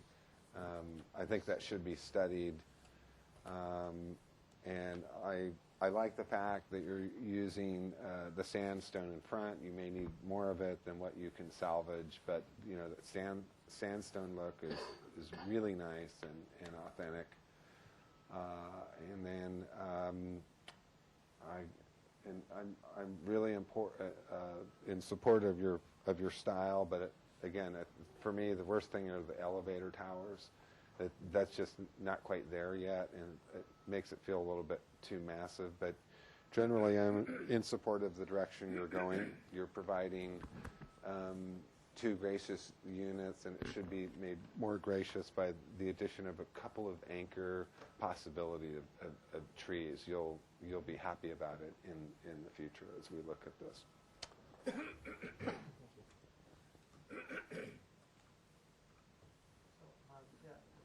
I'm looking for Boucher. Oh, I'm sorry. Yes. Really nothing to add. I think the comments I would have made have been made. Thank you. Thank you. I would like to make a few comments. And first, I want to tell you how much I appreciate the thoughtfulness that you put into it, obviously, and the fact that you were able to communicate all the thinking that went into your project. It's not often so clearly presented nor thought through. And I think for our benefit, it's always very helpful because there are a lot of complex issues here. I may be the only one who is more concerned. I'm surprised.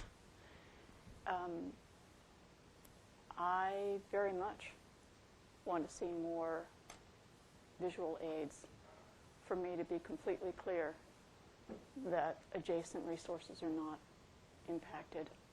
I'm not clear about that, and it may be my inability to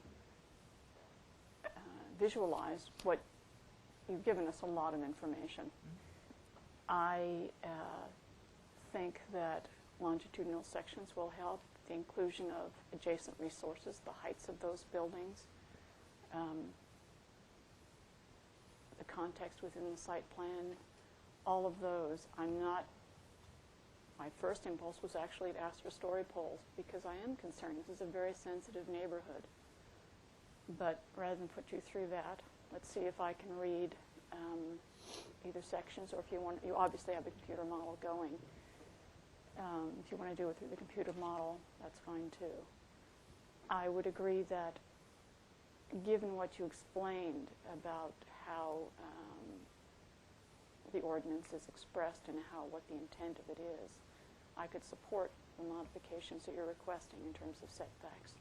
But it is, in fact, for me, the mass, bulk, and scale and its adjacency to adjacent resources and buildings that does concern me. Mr. Peugeot? A 4-week continuance for the applicant to provide information requested, and that's it. All those in favor? Wait, let me see. 2 weeks or 4 weeks or indefinite? Well, why don't we do indefinite for now? 'Cause I just want to make sure that that's going to work. Can I just ask a question? Yes. Because it's on the motion, and I'm not disagreeing with your motion. I just want to make sure that when I return, I bring you the things that you want. In considering the visual aids to study the adjacent resources, I'm assuming that we're primarily concerned with the environmental defense, the house behind us, and the legal aid on the corner, and then also looking at the fabric across the street, maybe a street elevation or something that kind of denotes that. But you're also looking at the sexual relationship between our building and the environmental defense building. Is the closest one to us. That's besides the gentleman behind us. I think those two are probably the two of importance. Am I correct in assuming that? Am I hearing you correctly? The adjacencies are absolutely key Okay. here. I just want to make sure Those adjacencies, in particular, are the ones you mentioned, even on the other side, that adjacency. Sure. So we can see the impact. She'll be drawing a lot. No, I get it. I just wanted to clarify Yeah. for my own head, so Yeah. when I walk out and talk to the client, I can explain Yes. what we need to do. Yes? I would just suggest that Street elevation. a streetscape, Yeah. for the next property or two beyond, maybe to the corner this way and at least the adjacent building to the east. And if you were going to photo simulate that, I mean, you could use this panorama.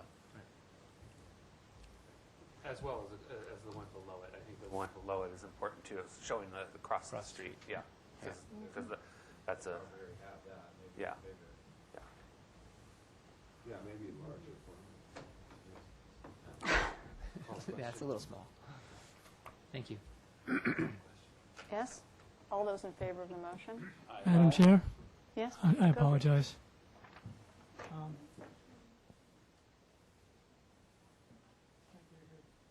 Simulation to use to determine that's as you walk into the Legal Defense Center. I'm standing at the gate. Yes. The project's going to be in here somewhere. Yes. And that's the historic. It's a city landmark Adobe. Yeah. If you wanted to. This is the house. Mm-hmm.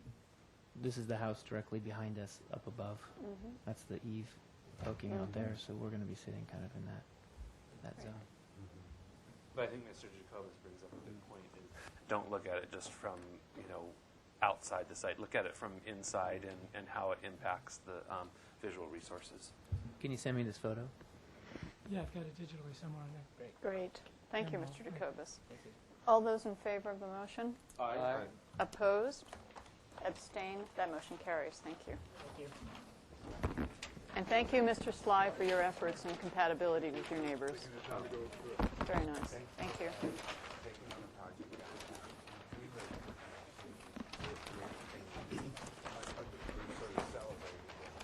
I was advised by some old hands not to.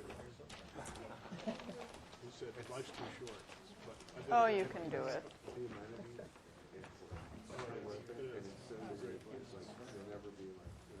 The next item will be 702 Laguna Street. This is a concept review.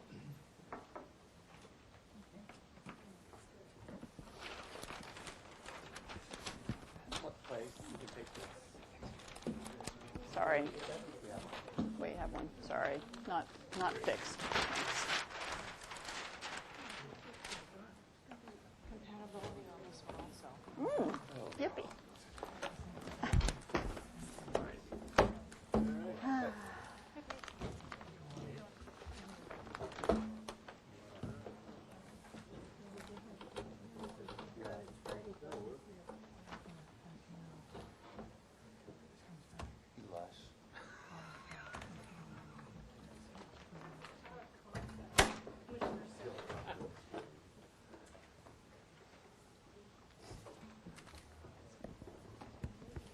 Okay. Will you introduce yourself for the record? Good afternoon. I'm Pete Allen, architect for the project. Thank you. With me is Skip Szymanski with the Housing Authority. And we're here to show you 702 Laguna Street. Mm-hmm. We have photos. They're not in. That's odd. I thought maybe they were in the drawings, like reproduced on the pages. Nope. It's old school. That's very odd. That's old school. They're not here. Thank you. Great. Good. Thank you. Okay. Planner hat.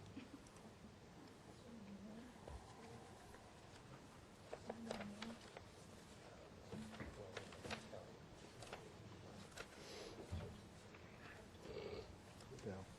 This is the site looking across Laguna Street. We have an existing, probably the best thing to do on this. Go to the existing plan, shows what's there right now and what you're looking at. So what you're seeing in this shot here is this existing 990 square foot storage building. Let's try to do this right. And then over on this side, this farther end is the maintenance building. And that's just shot across the street to give you an idea of the area between the two. This is the area looking north from the site. These residences are like so, standing here and looking that way.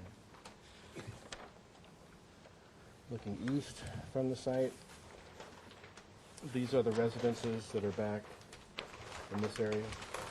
This is an R3 zone property. So everything on it surrounding it is residential except for across the street here. Looking west from the site, so this is what you see across the way from our site. And this is a shot of the existing maintenance building looking that way. Gives you an idea of the character, the architectural character of the building. This is a shot of the back of this building looking this way.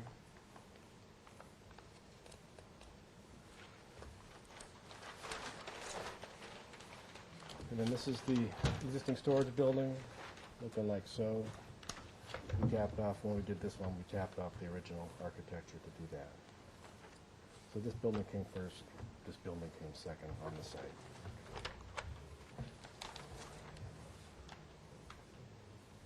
And this is a storage building, just taken looking this way to give you a little more context around there. Okay?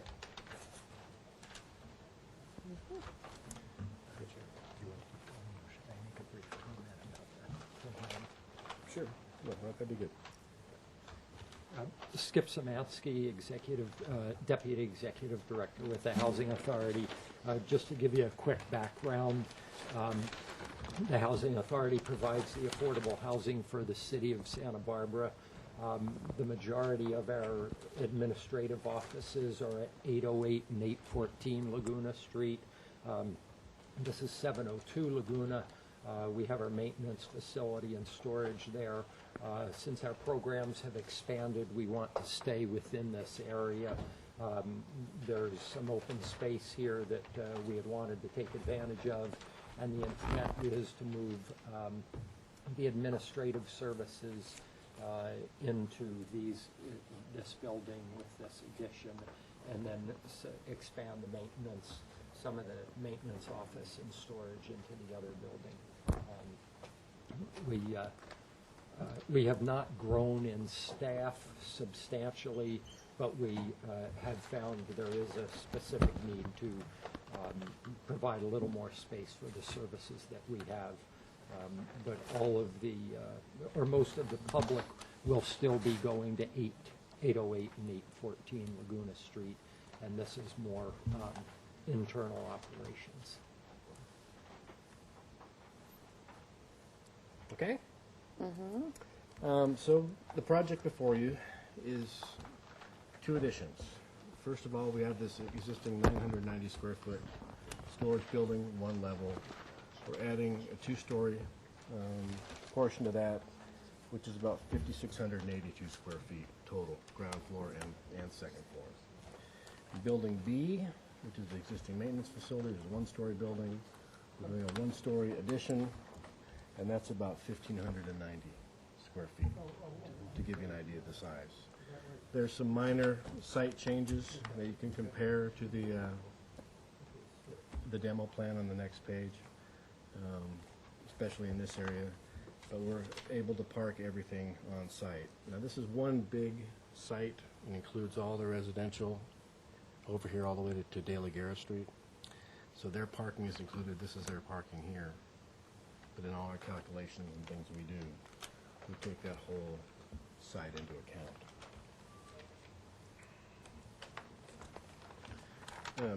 Being a public building in a residential zone, we need to get a conditional use permit to operate a public facility in a residential zone. We have a permit for this, and this, when we go to PC, we'll be asking to extend that permit. The other thing we're doing too is the transfer of development rights in order to get this much square footage on the site in these buildings. The Housing Authority has plenty of donation sites. So for building A, the ground floor, this is the existing maintenance building in here being converted to office, punching a conference room out this side, more storage on the ground level in the back, and then the public restrooms and elevator and such kind of in the middle of the building. Come upstairs, step the massing up by leaving this existing roof here. We've got a deck here, and then the building starts the third bay back with offices and staff areas with their own deck and a large deck over the conference room. So when these guys have gatherings and get-togethers, they can go up on these decks. It'd be a nice thing. And then the additional office space that's get mentioned is on the back. Go through the roof plan, but we'll go back and reference that if we need to. So this is the elevation facing the other building.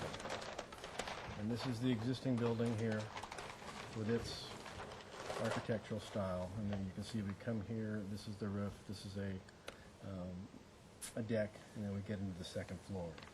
And the second floor is about 25 feet to the top here. The top of our tallest element is 29 and a half feet. So we just continued that style all the way through, the same grid and everything. We pulled some of these features off the maintenance building. This occurs at the corner of the maintenance building. To try to tap all that in together. Coming down to the street side would be this elevation here. So this is the existing building, and then obviously the new building behind it, this being the entry, this being the conference room, and the restrooms and such back here, and the deck far back there. If we flip around on the other side, which faces the residential units, again, the street is here, we step up, and come along with the same type of vocabulary. They're pretty much the same. This is the rear elevation that faces the mountains. Then for the maintenance building, this is the additional portion of it here. And we just kept to that same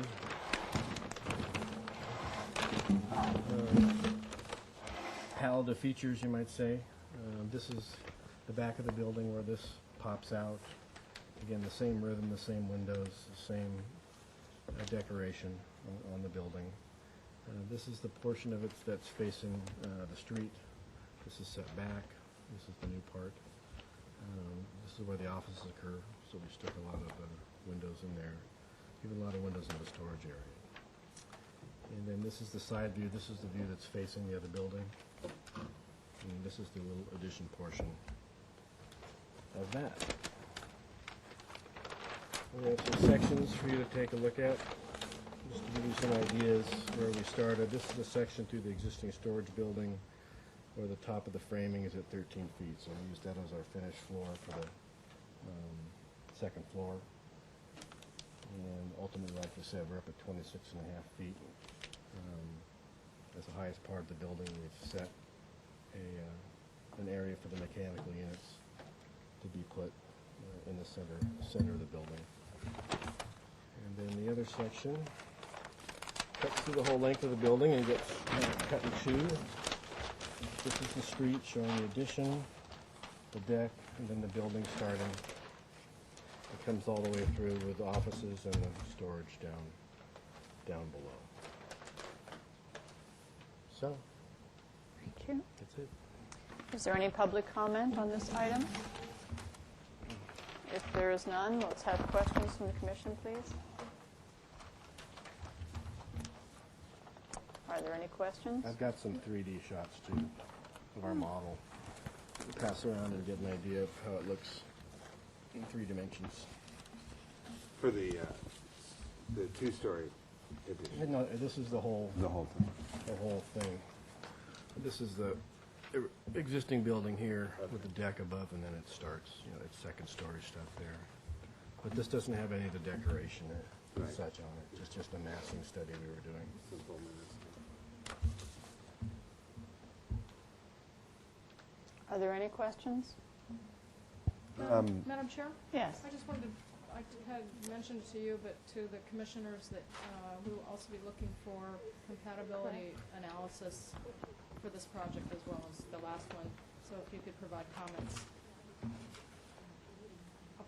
from the chart there, that would be great. Thank you. Thank you. If there are no questions, then let's go to comments, please.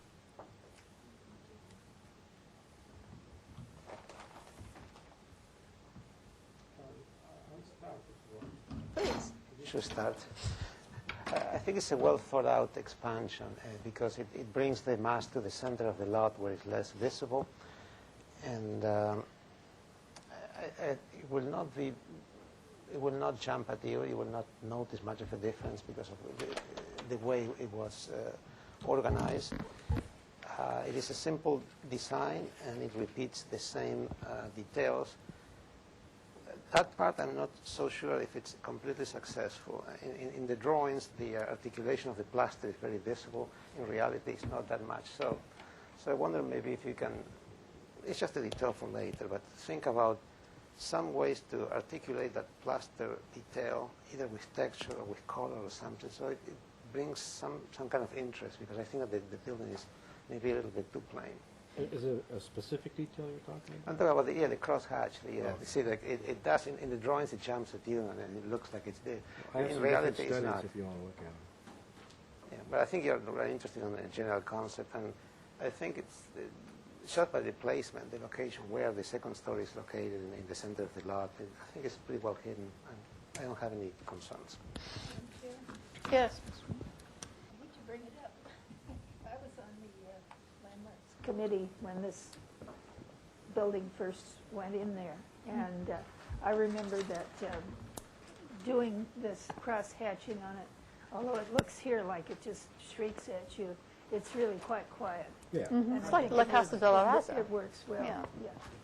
It was quite a while ago. Madam Chair. Yes. Just one quick comment on the site plan, and actually the existing site plan. There are 2 olives that you have labeled to be removed, and I'm hoping that you could study relocating those as opposed to wholesale removal. And then second comment or question is, yes, Mr. Allen, I would like to see the studies that you have done on the other detailing, because I find, even though that it is a quiet detail in the field and in real life, it's a lot of detail, and to duplicate that up on the second story may not be necessary. Maybe it can just be very simple, and you let the first floor read as the part of the architecture that has that detail. Voila. Look at the bottom one. Yeah, see, personally, I like that better. Yeah, what we decided to do is, and we struggled with this as well. How far do you go without going over foo-foo on the detail? Right. So we tried one option of trying to bring these columns up, separate things out. Didn't really like that one as much. This one here just takes the top cap, and then this one here just keeps the bottom cap and the top cap lighter. Mm-hmm. You know, so it's really a matter at that point, I think, of personal preference. Thank you.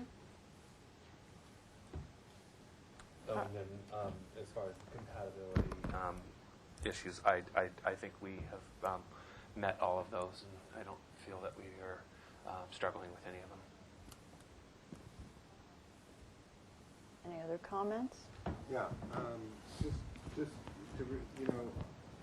just especially around the new planting areas for this second story addition, put some significant trees there. We'd like to see what those are, but I think I sort of like this south elevation, the simpler approach, frankly. I mean, that would be letter C. Letter C. It works really nicely.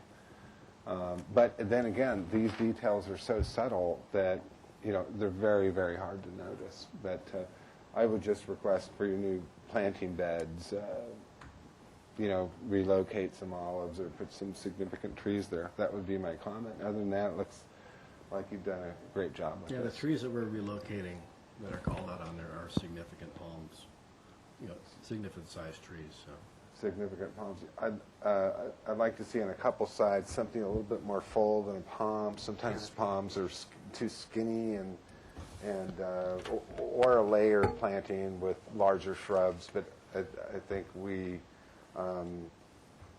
versus I appreciate palms, but versus a lollipop approach, something a little bit more dense on a couple of the sides.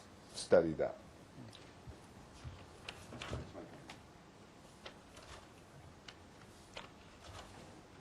So in general, the comments are that the project meets all aspects of the compatibility analysis required, that the 2 olives shall be relocated rather than completely removed, that some significant trees be added to the site plan. Can you say canopy trees? Canopy trees. Thank you. Yes. I would like to add, as the main sentence, that the Commission appreciates supports the design because it locates the taller elements in the center of the site and they're less visible from all locations. And I think that's really one of the key things here. They're set back and they're right here, they're away from the streets. And I think that should be the first thing that the Planning Commission needs to know. I didn't actually hear that very well, I'm sorry. Can you repeat so that? The Commission supports the design because...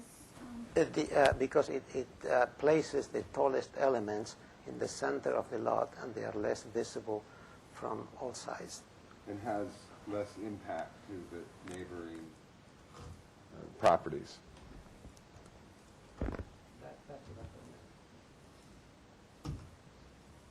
Madam Chair, just briefly, it sort of bothers me that we have the 2 elements that are essentially the same size, some with the screeds and some with not. And I'd like to see some more variation if that's even possible, and I don't have any magic words here, but I do think that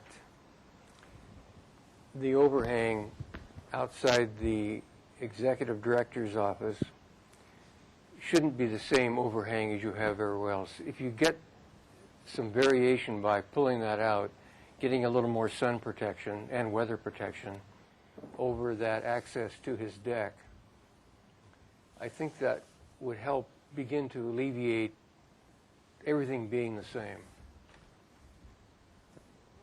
I think it's this right here. If that was out another 4 or 5 feet, that recess would begin to get some shadow and some interest in the building. A very practical so just bring the massing element bit, but set the to get some more protection there, so you could have a couple chairs out there and not be in the beating sun or the rain if you sit out in the rain. And any other variation that you can try and get in here that... so don't stay so close to the original. I wouldn't. Okay. I know it's almost boring because of it. Right. And you've got to get some excitement in here. Madam Chair, is that part of the motion? Is that a comment? I think that's a comment on his It's a comment. Summarize it like in one sentence. I don't know that we have a motion yet. No, Just it a was summary. Summarizing. Do we have a motion? Well, I think Mr. Szymanski wants to say something.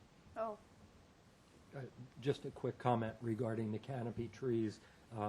We currently have palms, and we also have photovoltaics on the flat roofs. We intend to put photovoltaics on more of the flat roofs, so where we place trees, we will be sensitive to how it would react with the photovoltaics. I understand. And you can use smaller canopy trees as well. It doesn't have to be a skyline that shade those things, but it has to be, Metrosideros, olive, strawberry tree, arbutus are 3 likely candidates in order to make the solar work. Do I have a motion for this project? I'll make the motion.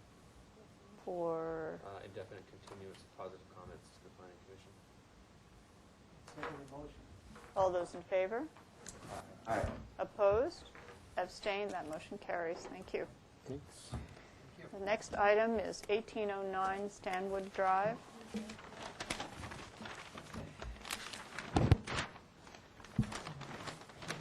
Good to see you guys, too. It's been a while. You're moving again. And Rob must have called you ahead of time, Rob Pearson, to say, give him a bigger deck space. No, I just want to be more comfortable. Yeah.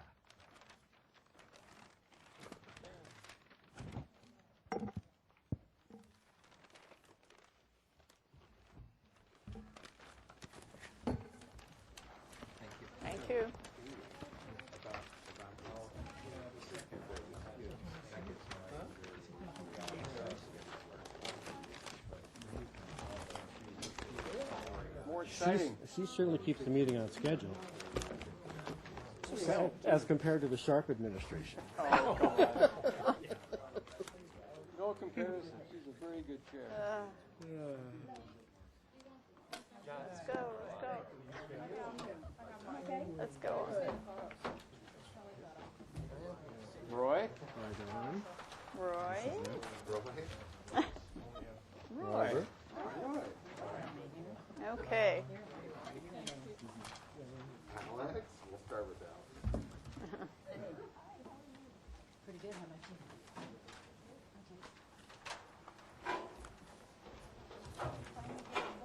Oh, my. Oh, more photo. Okay, I'll just let him choose what he wants to show. Colors. Yike. Whoa. Restoration and rehab. Okay.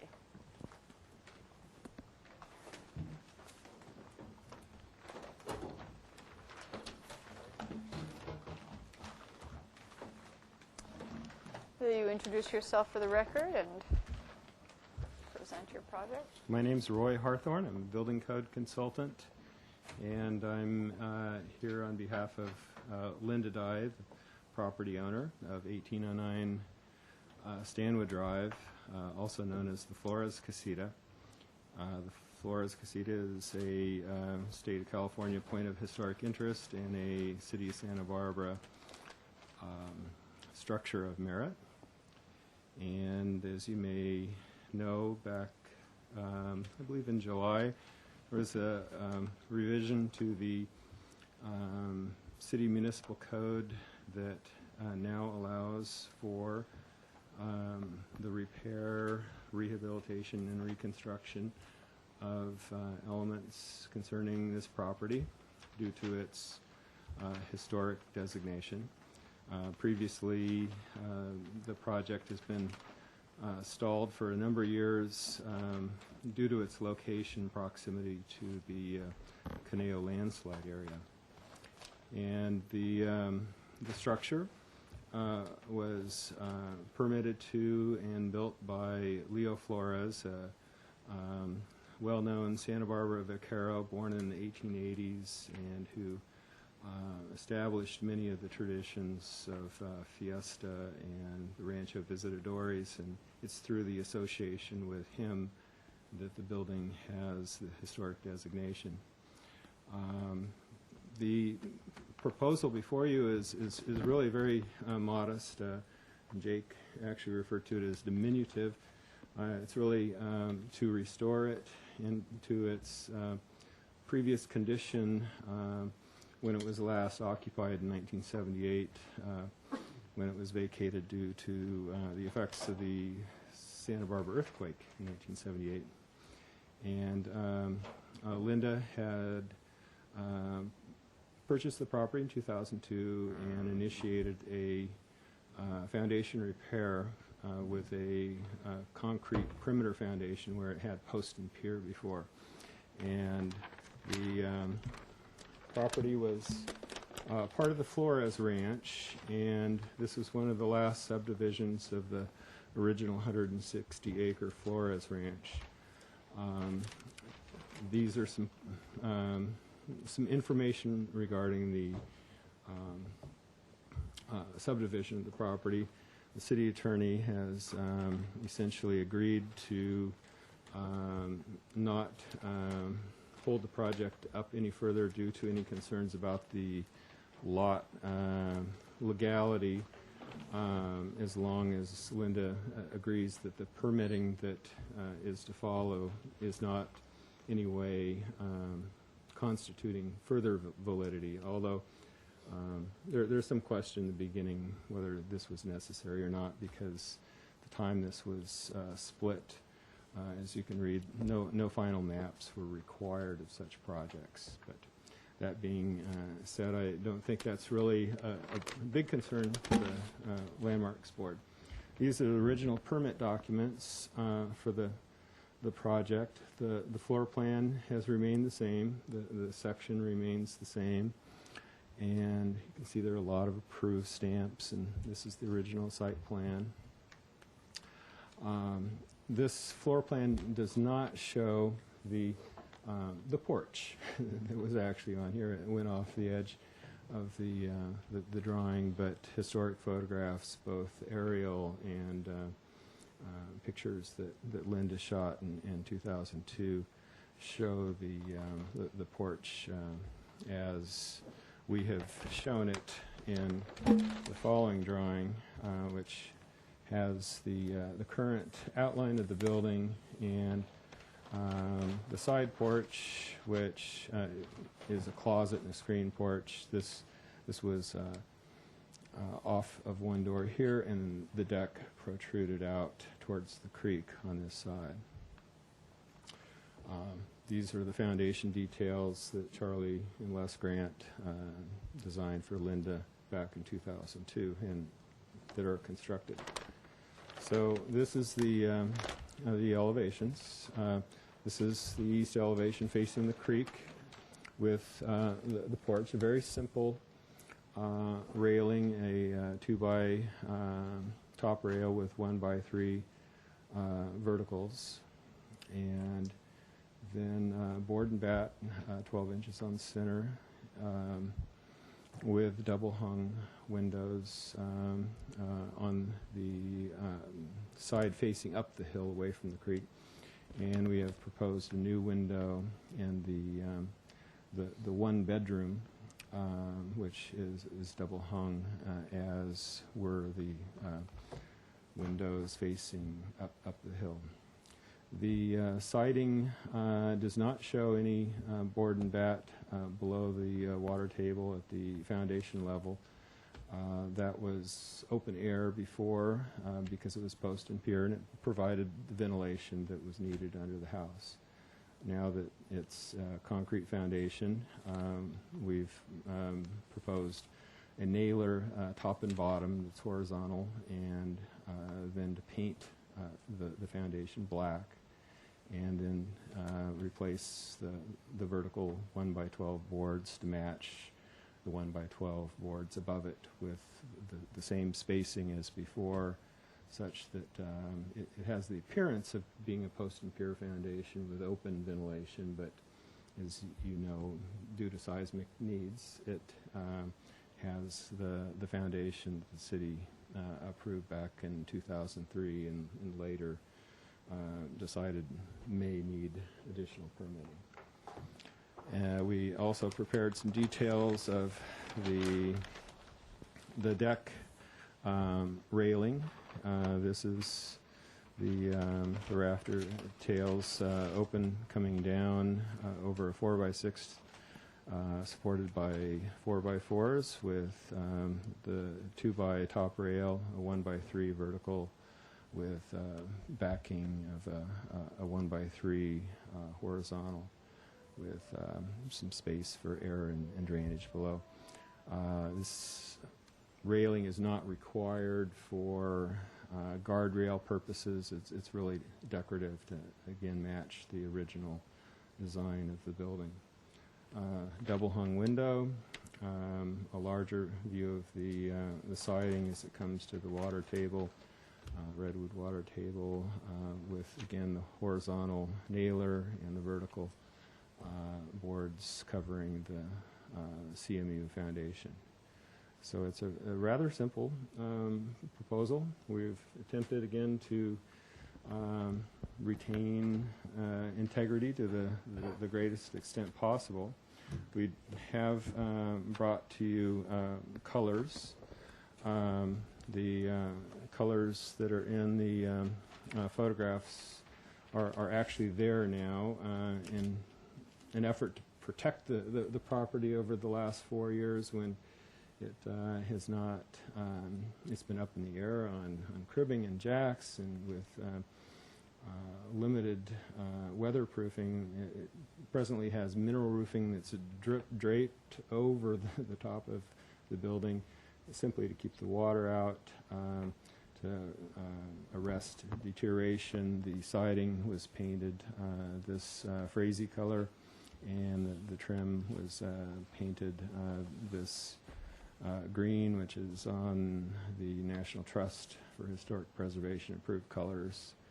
And then probably the biggest change is a proposal to change the roofing from its original mineral roofing. It was roll roofing in old aerial photographs, and there's indication that is probably what it was built with originally. We had a backup proposal of corrugated because there is precedent for metal roofing on cabins. In fact, we have a photograph of another cabin that was likely built by Leo Flores up in the San Ynez River area. This is the Alexander cabin, which was owned by E.W. Alexander, who you all know is the first Ford dealer in Santa Barbara that employed Leo Flores in San Ynez for some 10 years, and then T.P. Dalzell bought E.W. Ranch when Alexander died in the early 30s. And Leo likely constructed this cabin as well as a number of other hunting cabins in the backcountry. So our proposal before you is to actually go with a standing metal seam roof. We'd prefer not to do the corrugated.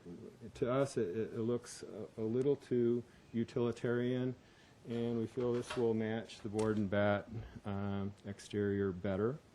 And instead of this dark color, it would be this light ash gray color. It seems somewhat prophetic in the area of high fire to call something ash gray, but it seemed to be the color that matched the colors that Linda had previously picked out before HLC had jurisdiction on the property. So we try to find the lowest possible standing seam available, and this is a Energy Star color, and obviously it meets high fire, which the mineral roofing would not. So that's our proposal before you, and we're open to any questions. We're just hoping that while this is a concept review, that perhaps, again, because of the modest nature, that if possible, a motion could be made to achieve final, we'd be so appreciative. If you have your SWIMP best management practices on the drawings, then you would be able to, but if not, then no. Okay. Yeah, well, sounds we have to great. figure that out, which of the choices. Probably be rain barrels. Yeah, Stormwater, it's a stormwater management plan? You have to adhere to tier 2. Less than 500 square feet, isn't it like a voluntary thing? This triggered it. It was, Is that a tier 1? it's, no. The it's re-roof triggered is tier 614 It's over square feet. 500 square feet. Yeah, calculate a decision of what type of strategy to do. Let me just ask for public comment. Is there any public comment? Seeing none, let's go to questions. How do you deal with the fire on the board and bat?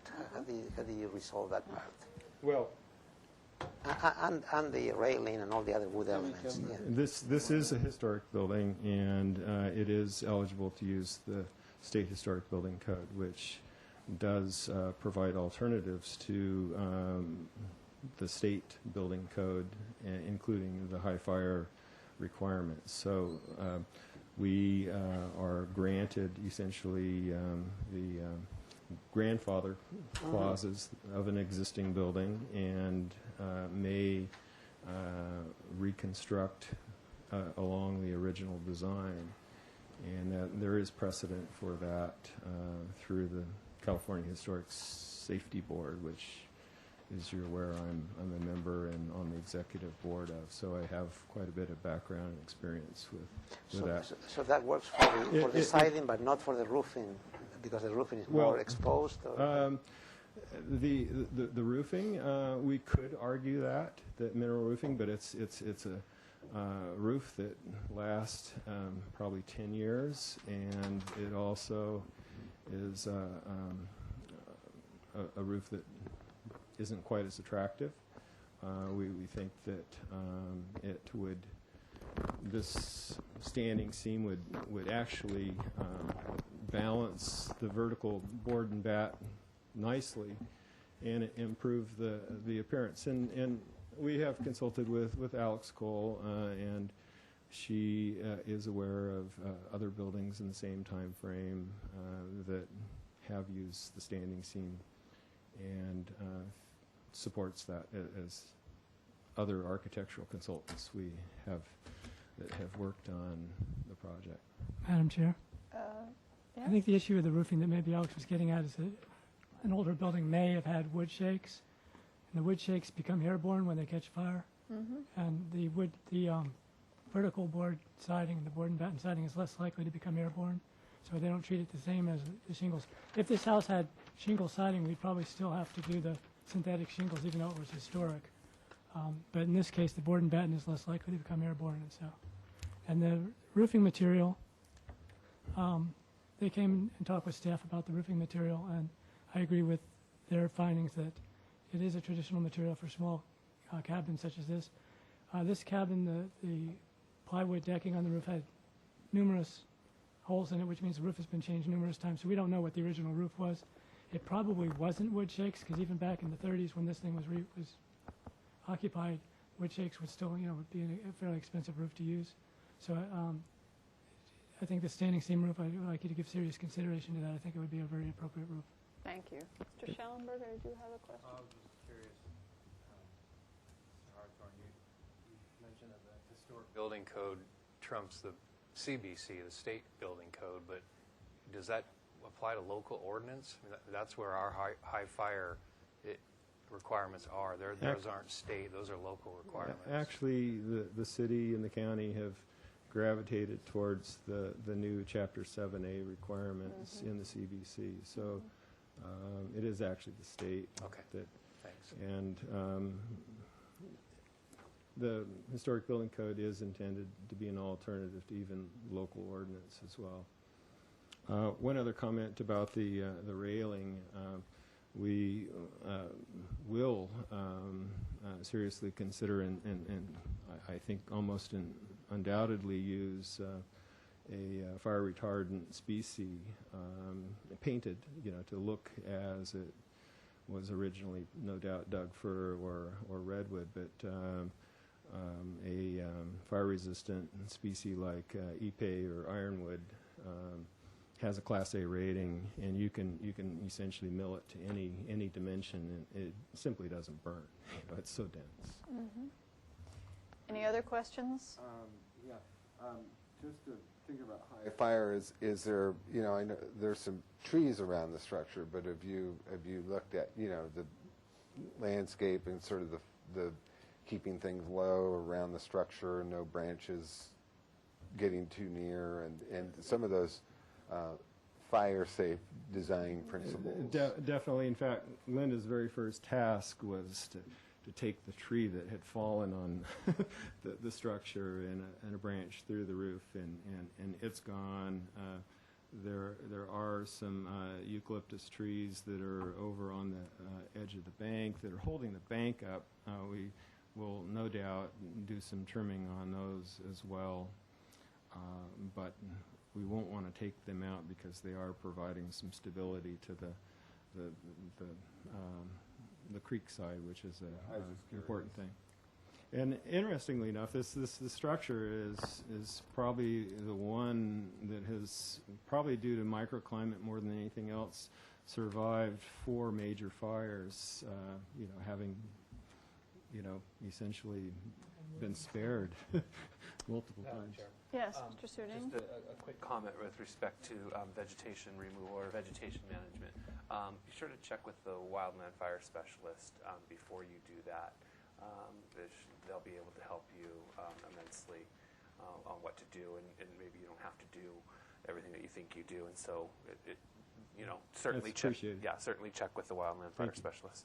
And I don't know whether I can say anything or not, but I have gone in there and trimmed everything up to the 6 feet, and I had great plans. I'm an ecologist to landscape with all this native stuff until I found that it burned. And now I'm doing succulents and as much native as I can, but I'm really cognizant of that. And I do have a fire background from the Park Service, so I'm not, it's not my total expertise, but I do have taken that into consideration and gotten all the trees trimmed up to all the standards that they give you in their little brochure. And, you know, the 30-foot zone is the key zone to keep things low, reasonably watered and, you know, low and whatever. That's the significant zone. Madam Chair, are we moving into comments? Yes, I think it sounds like we're in comments. Are Okay. there any other comments? Yes? Oh, yeah, if, I mean, I would be ready to give this final if it weren't for the SWAMP stuff. Correct. But with the exception that I wanted to sort of poll the commissioners on their preference between the standing seam and the corrugated metal roof. I almost prefer the corrugated just because I think it has a little bit more interest to it. I can appreciate the difference in the appearance of, you know, the standing seam is a little bit more refined, but this is, after all, you know, a very small cabin, and I like the corrugated. So I was wondering what the rest of straw vote? Would you like to, people like to? Before the poll, can I just have like to say, this applicant's been through enough. Can we please send them on their way with positive comments to come back with the stormwater management thing on there? If they want to do standing seam, please let this applicant do standing seam. They have been through enough. 6 years of this, or more. Madam Chair? Yes. In view of the fact that the applicant would prefer the standing seam, I would certainly support that. If anybody else wishes to just voice an opinion. I agree. Okay, well, I think that would have been a majority. So, I just going to express maybe it's an out there opinion, but I like the standing seam color. I mean, I'm just going to say in a darker color than this. This is more closer, more a cabin feel than I believe this color, but I'm not going to hold this project up just because I prefer a different color. But I want you to really think that this could really work with the little bit better than something light, unless there's some kind of solar gain consideration that you have. But I don't mind the standing seam. Can we give this If you, no, No, if you not would like without the to answer. give it a preliminary approval and then Yes. Consent, send it final to on consent for final, Yes, then I that's look a for a great idea. motion for that, please. I'll second. All those in favor? Aye. That Thank motion you. carries. Thank you, Mr. Appreciate Harthau. Thank Thank you, you. Ms. Dye. Thank you very much. The next item will be 1303 State Street.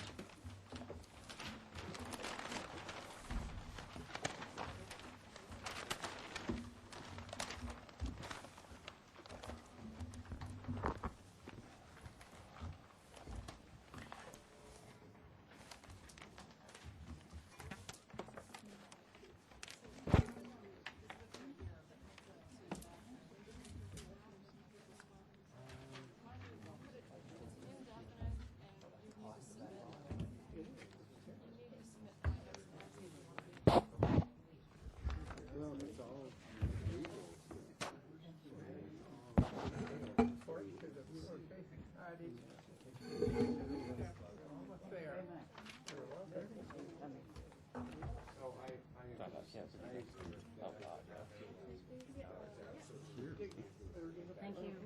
Thank you very much.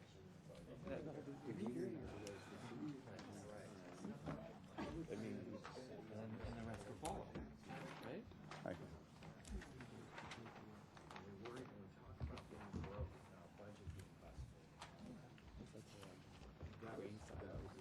think a standing seam roof would be better. And 1x6 triangle roof, 1x12. All I wanted was Richard Redmond from Edwards and Pittman Architects. I believe where we, yeah, Sorry about that, Richard. where we left this, We're two we- projects. 1303 Straight Street has, we have an improved historical report, and we've canted this front door, actually moved it up and canted it so that we're only affecting a small portion of this existing wall. And in the back, we have an angled wall that we're kind of straightening out and putting a more severe angle on. And I think where we left it was we have this equipment on the roof, and number one, there's one unit up here off the State Street roof that is now going to be about 7 inches higher than the parapet.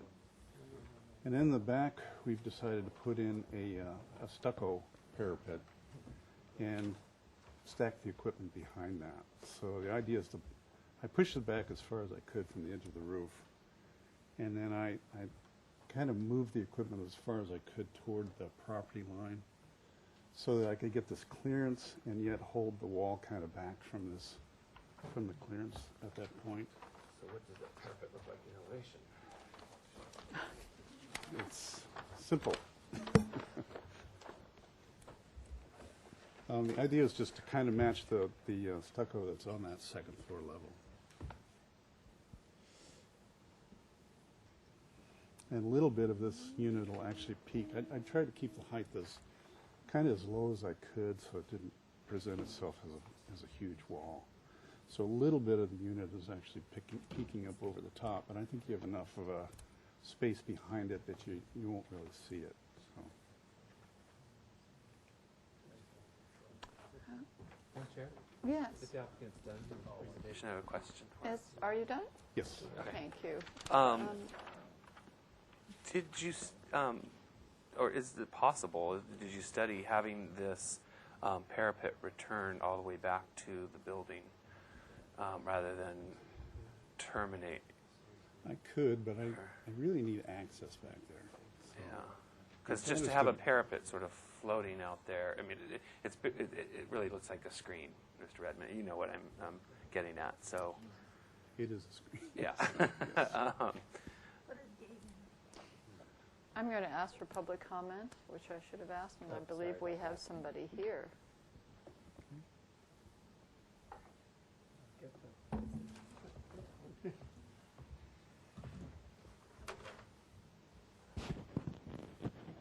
Kellum DeForest.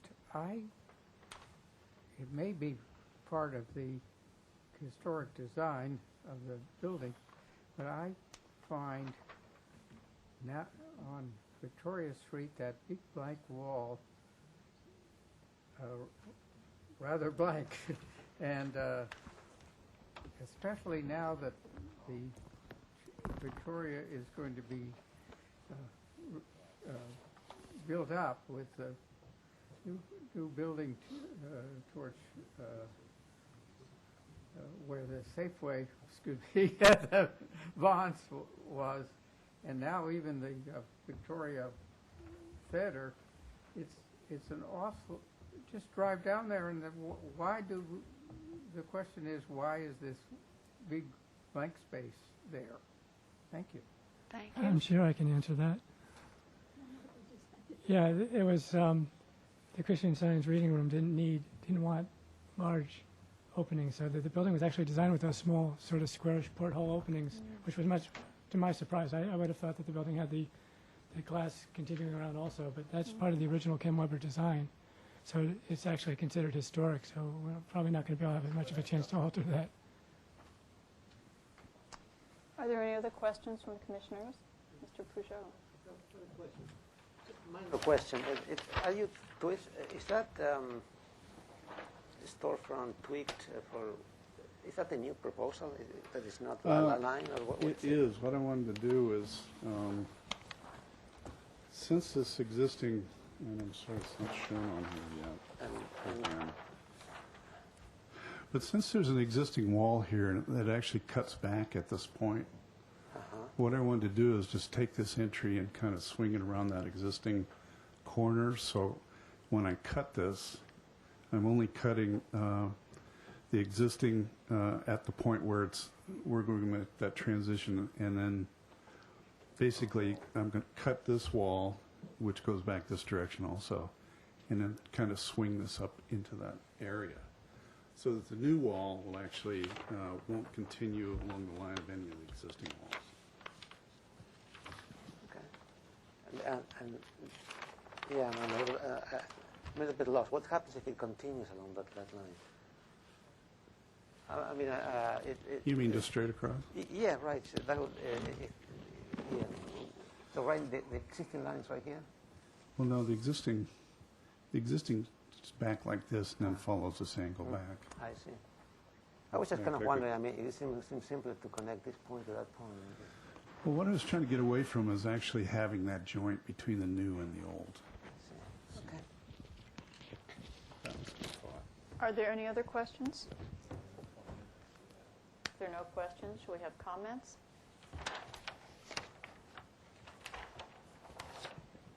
Madam Chair. Yes.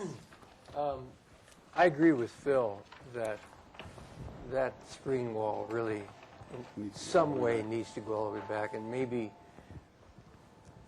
there could be several other ways, I assume, of accessing that unit or those units. But I suppose you could jump over the wall. well, they have ladders on their trucks and so forth. They need a ladder to get up on the roof anyway. So, but that's a dead giveaway, especially the prominence of that. Is it just this side, or are you thinking? Why did you stop it here instead of carrying it I'm further? required to have a 2-foot clearance at the end of this unit. And if I bring this all the way back, it means I gotta shift all those units down another 8 inches. And that gets close to this angle. Right, this right. That's corner. So that was my thought on this clearance. Well, I'm not as concerned about that as I would be completing that. I don't think there'd be a problem actually completing that. Completing the return. Yes, Right, in the into, case of the it building. helps support it for one thing. On the Victoria Street side. Yes. Yeah.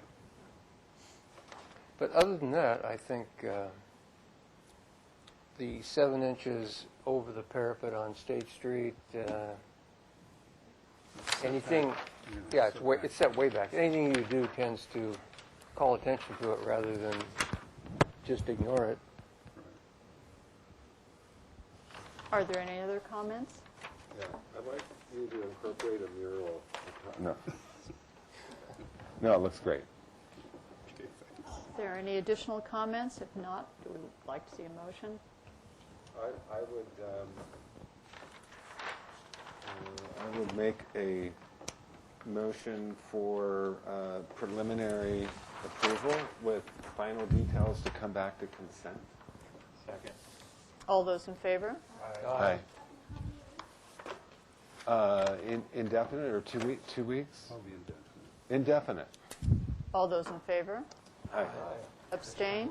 Oppose? That motion carries. Thank you.